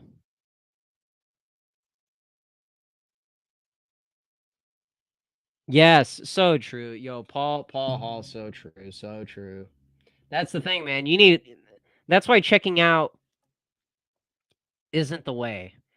Because, dude, you need all the time in the world to fix any like mental mistakes, any shortcomings you've had. You need all that time. You need as much time as you can to correct yourself. Okay, and speaking of, talk about timing over here. Hey, moderators. We were just responding to a Christian comment. Can we dial this thing out of here?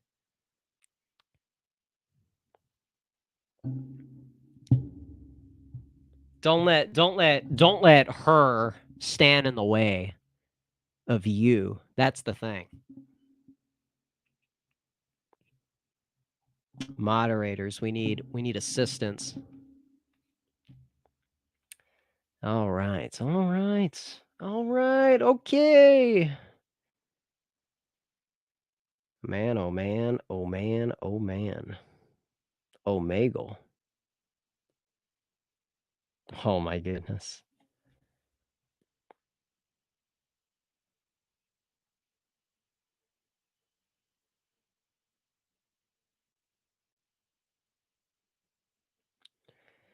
But hey, like to think that all you guys are on Twitter because some of these Twitter Spaces, my goodness, some of the most fun I've had in a while.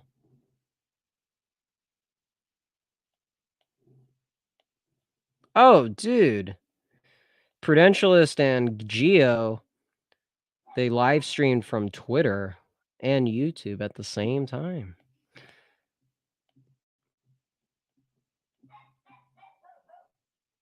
Maybe I gotta, because I didn't promote this on Twitter. So maybe that's a weighted.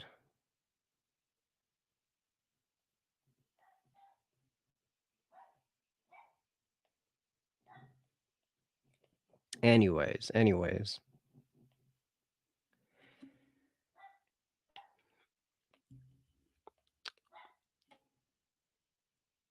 Something about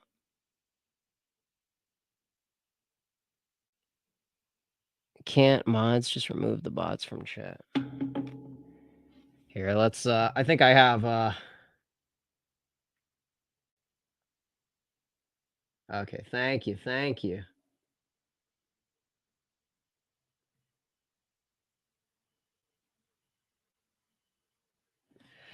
What do you think of the Scott Rear take on 90s? Wait a second.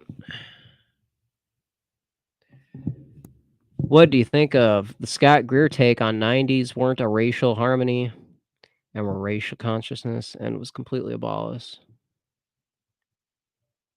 You said. Yeah, well, that's the 90s is when multiculturalism started to be visible.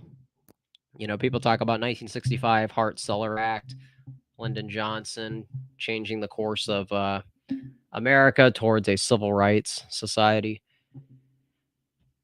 The 90s is when you really started to see that. And so what is Scott saying? They weren't a racial harmony. Right. That's the thing. In the 90s, people make it out like, like the show Friends. It was this wholesome, like Reality Bites, you know. It's this wholesome post Cold War living in harmony in America. Color blindness, Fresh Prince of Bel-Air. These are outliers. These are what the mainstream promoted. What was actually happening is LA riots, you know, all the sensational headlines. So that's the thing. It was very violent. I mean, Woodstock 99, Attitude Era, WWE, Jerry Springer. That stuff I think represents where morality in America was going towards rather than Seinfeld, Friends. I just think that stuff is kind of misleading. It would make you think that we were closer together. Now, in a way, like Gavin McInnes says, I think people do get along when they riff off of each other, and it's this water cooler type talk. I do think you had that dynamic in the '90s, and especially relative to today. It's a lot worse today, of course. But so it's two things, Yeah, like I think, yeah, seeing people as, we're all pink on the inside. Like, I think that philosophy was very receptive to people in the 90s. I think people believed that largely in the 90s. So, I mean, that's part of the boomer truth regime that AA talks about. But make no mistake, like, things were like tense in the 90s. That's the thing. Thomas was talking about us doing, going over the 90s kind of in that headspace. So maybe you'll see some content relating to that chat. You're foreshadowing a future show here, most likely. So yeah, that's the thing. It kind of sounds contradicting. So were we all in harmony, riffing off of each other at the water cooler, or were we at each other's throats and it's black versus white? Well, honestly, it's a bit of both. That might sound like a cop out, but like as far as the news, I mean, yeah, it was the most violent news. The privacy was coming out into the public, personal relationships where dirty laundry was unfolding in front of everybody. So it's, the progressive values of the 60s was really taking a different facet in the 90s. But yeah, but at that time, like, compared to today, you could get away with a lot more stuff in the '90s. So so it's kind of all over the place.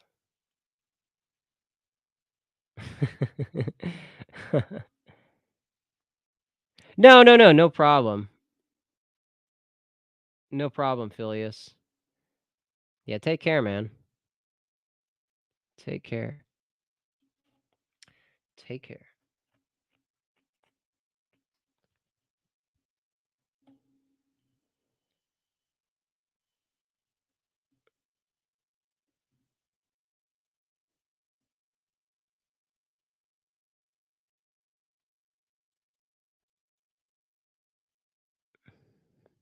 Yeah, I think Gavin's on to something again. He's stuck in that boomer. Like if you follow him on Telegram, Nick talks about how paused a lot of his it's boomer truth regime. That's the problem with Gavin.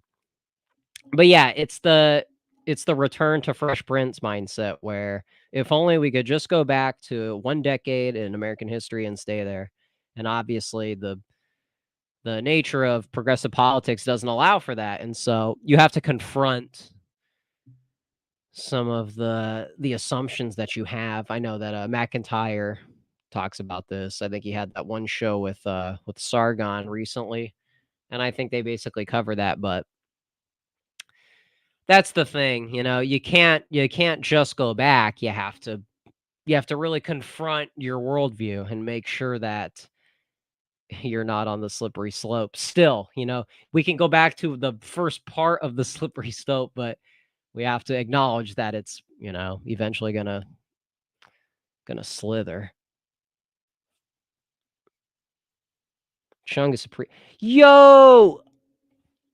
Yo, Chungus Appreciator. We were just talking about you, big guy.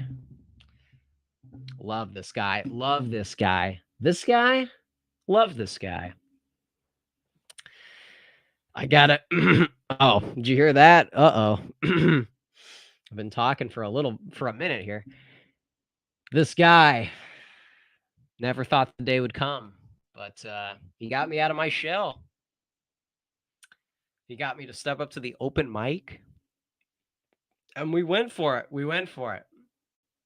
Because I've always tried to imagine, like, if gun to my head, what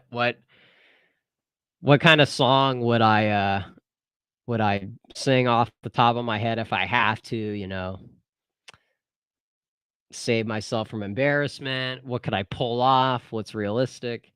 And I honestly, I think The Doors is always a safe one because sometimes Jim isn't singing, he's talking, so you can kind of get away with that. Rappers do that, but rappers have a flow, and if you don't have that, then it comes off as awkward. So I thought about doing a Doors song, but Depeche Mode saved me because that vocal style is pretty easy. Um, somebody in the chat, I think it was Librarian. What is it? Librarian Jim Cell, I think it was. Yeah, he sang Teenage Dirtbag, and that motivated me. So, man, oh man, what a guy. That was the highlight of my day. That Yeah, it's not often I pull up a karaoke version of a song because I am using it for that reason. Man, oh man. Gangster rap was Yeah, I don't know, I'm kinda conflicted where, West Coast rap is kind of, something that I grew up with, got normalized, and, I kind of look at it from, like, a racial aspect. Yeah, it's kind of this political tool. Pantera talked about that. It's a political tool, but I don't know. See, to me, it's a different context because people tried to say one thing that rap and metal could unite on is they were targets of the religious right. But I mean, like a lot of the stuff that the religious right said about metal was kind of more accurate towards rap. That's the thing. If metal toned down the optics, it would have we could have skated by. But with rap, you don't really have that luxury. It's like, yeah, we are being confrontational. We are what you say we are. So you gotta have a revisionist perspective on that kind of a thing. Geo defended the religious right at one moment. I was kind of surprised because he's a metalhead, and it's so obnoxious when you hear people they take politics into music in that way, and it's so you know what. East Side, yeah, yeah. I can pull off. Yeah, Roadhouse Blues. I don't know. Roadhouse Blues is a little too strong. Break on through. That's what I was thinking. Break on through. End of the night would be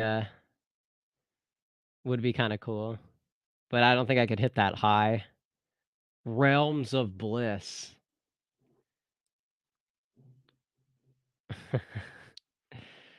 What the East Side? Uh-oh. Uh-oh.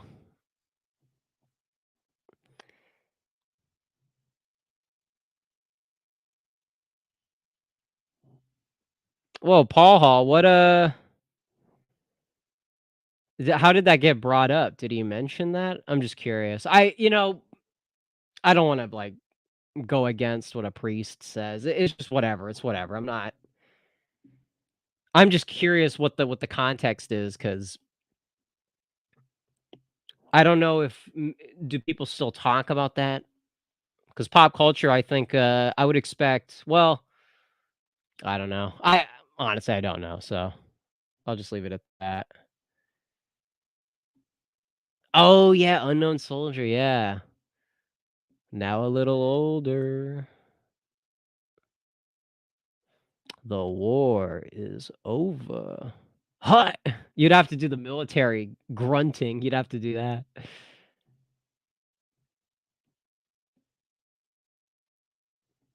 Don't know if I missed your answer, but what you think of Peter Steele? Yeah, Peter Steele. There's that one. There's that one song that's as a Catholic, it's a bit much. Can we refrain from the anti-religious stuff, please? It's not edgy, but or it's not cool rather. Peter Steele, that vocal style. I mean, who else sings like that? But have you ever been in a band, Ace, or play an instrument? I tried to play guitar. I try. It's been a while though. Stick to the pentatonic scale. Yeah, that's right. Jim Morrison's dad was on the Gulf of Tonkin. Very strange. Love Me Two Times. Yeah. Yeah. I've gone away. Love me two times. Once for tomorrow. Once just for. Yeah, maybe. Maybe. Did he convert? Yo, real? Whoa. Well, I think the song is still iffy. Song is still. Oh, is that true? I did not know that. Hey, hey. Oh, Elon Bus, you got to send that in the group chat, please, please, please, please me. I did not know that. Because here's the thing, like carnivore, it's like, okay, dude. Okay, wow. That's like in the 80s, it's like it was such low hanging fruit. That's the thing, like being edgy, like is such a like primitive threshold. You can't go for that in itself. Yo, King Sports Cow going for it, Zeppelin style. Pretty sure one of the songs.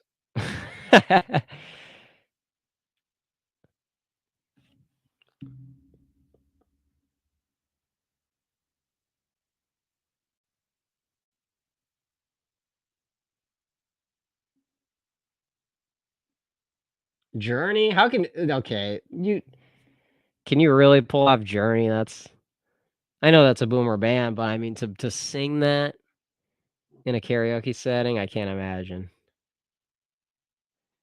What you think of what? Futurism? Well, I see futurism as a form of progressivism. I I'm sorry to say,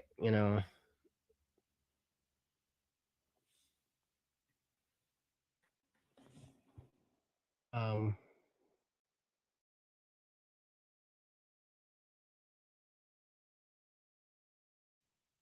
yeah, I'm not familiar with this, Italian guy. If you're talking about, like, that ideology in general, I don't really think in those terms,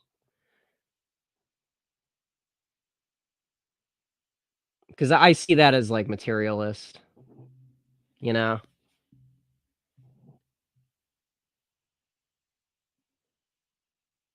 Future without what?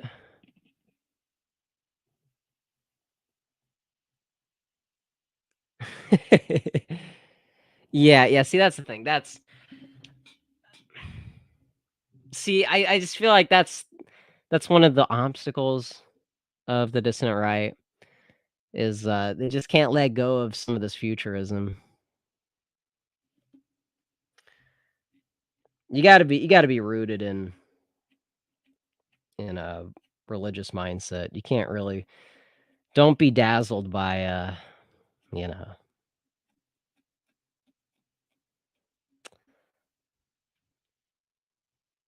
spe is that a Carnivore song, MK Ultra Victim? Yeah, ideology. And that's the thing. Me and Thomas did the Cult of Ideology video. People should check that out if it's been a while. I haven't checked that one out in a while. Oh, okay. I guess the attitude of not caring how good you sound. Yeah, doing Journey. Yeah, yeah. Chungus was singing some emo. He was singing some emo in the car one time. That was we were talking about earlier about just having a moment. That's one of those moments where it's like, you know what? I don't care what happens to the rest of this day. I don't care if my whole day falls apart after this. I got to have this. My patience is unlimited with everybody. That's the mindset you got to have.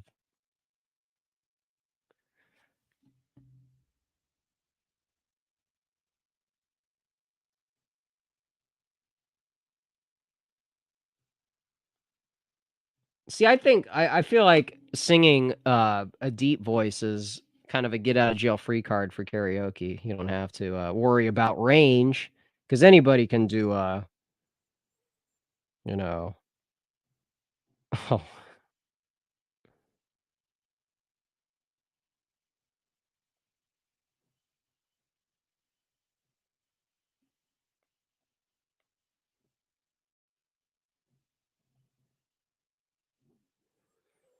all right, all right.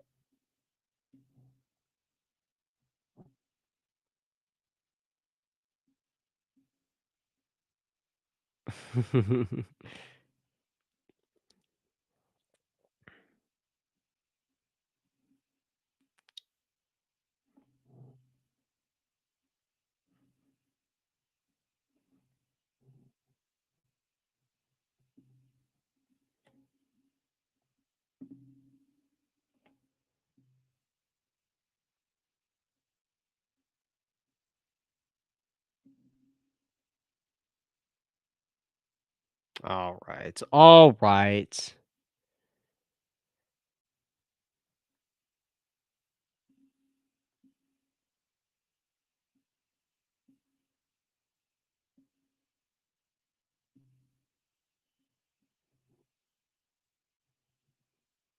Oh, I almost played a song from Drive.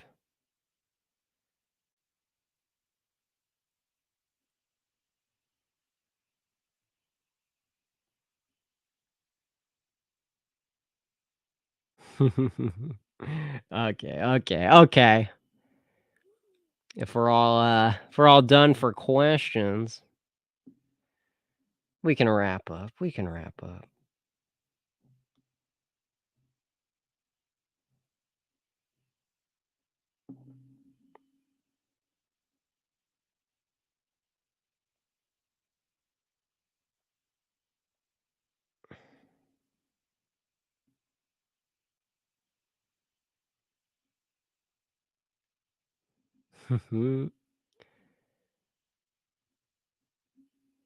What you think of Mike?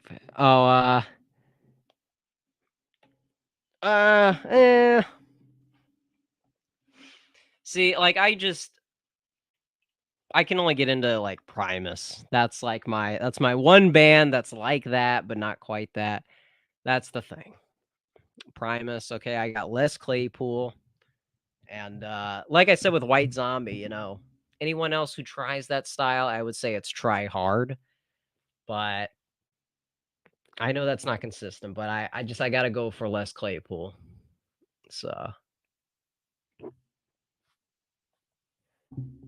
where do you get your ideas from? What ideas for what? Is there a more vague question? My ideas. I mean my political ideas? I mean my musical taste? What well,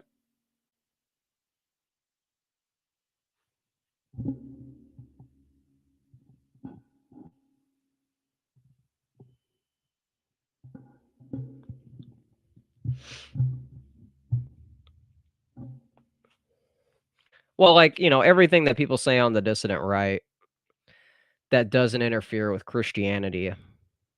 That's where I get my ideas. That's where I think you can find some positive influence. What's difficult is when there's so much futurism, really. Because people think that's going to be helpful in the long run. But I just stick to the big guy, okay? Stick to Christ himself. And that's, I mean, what better note to end on? It's the most important one. So, well. We don't want this to go as long as the Prudentialist stream. So, for your guys' sake, maybe there's not as many East Coasters in here. I can't imagine that they would go along for the ride. Exactly. There you go. There you go. Thank you. Thank you. Thank you, Paul. So true. So true. Elon Bust, I'll see you. I'll see you in the group chat. I saw you got one song for me. I'll check it out. Thank you. Well, thank you everyone for tuning in. We don't want another sleep stream. We don't want another getting tired over here. But hey, thank you guys. Thank you guys. We'll be back in the near future. King Hey, King Sports Cow. That was good stuff, man. That was King Sports Cow keeping me thinking. Appreciate you carrying a lot of this show. A lot of dialogue, a lot of back and forth. I appreciate it. Elon Bust and Brian E. If Chungus Respecter is still here, love you, big guy. Love you. Oh yeah, Flippy Hambone, Flippy Hambone. Excuse me. MK Ultra victim.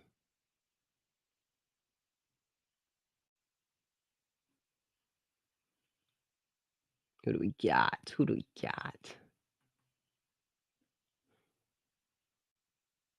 Paul W. Hall. I saw Akuma, Johan. Brandon Clark. Of course. Bruh moment. Phileas Canis, another person who helped me out. Thank you, man. Thank you. Subject to change. House arrest. And Themi oh man. Themistocles. I'm sorry if that's not completely accurate. Marshall Forward. I didn't yeah, Marshall Forward. You're probably wondering what's happening over here.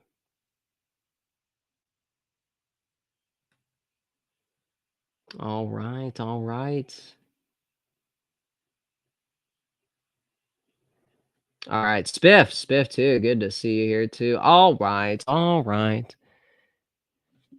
all right. Thank you guys. Thank you guys for tuning in. I'm trying to enjoy this moment too. So, thank you guys. We'll be back in the near future. Check us out at Twitter and Instagram at Aaron Ryder AC. Aaron Ryder AC. That is Aaron Ryder AC. Check us out, and also the Discord. If you guys haven't tuned in yet, I can put that into the description if you'd like.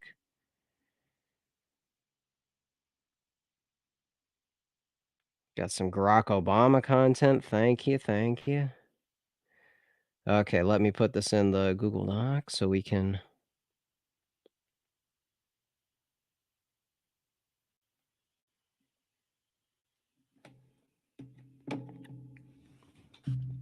Thank you guys. Thank you. I appreciate it.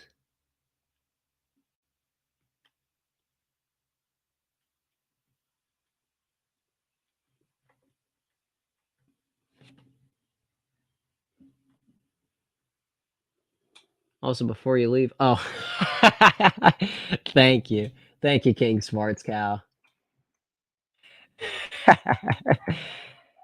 Talking. Oh, no, no, no.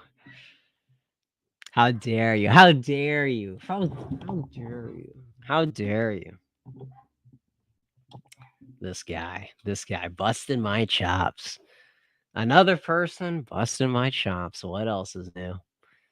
All right. Thank you guys. Thank you guys for the good nights. Good nights to you guys as well, man. Love you guys. Thank you for tuning in, staying up this late to have me ramble about Elvis yet again and how to enjoy the moment as a Zoomer. If you have any doubts, as a millennial, yeah. I appreciate it. I appreciate it. Thank you guys one last time. And I will see you guys in the near future. Enjoy the rest of your week.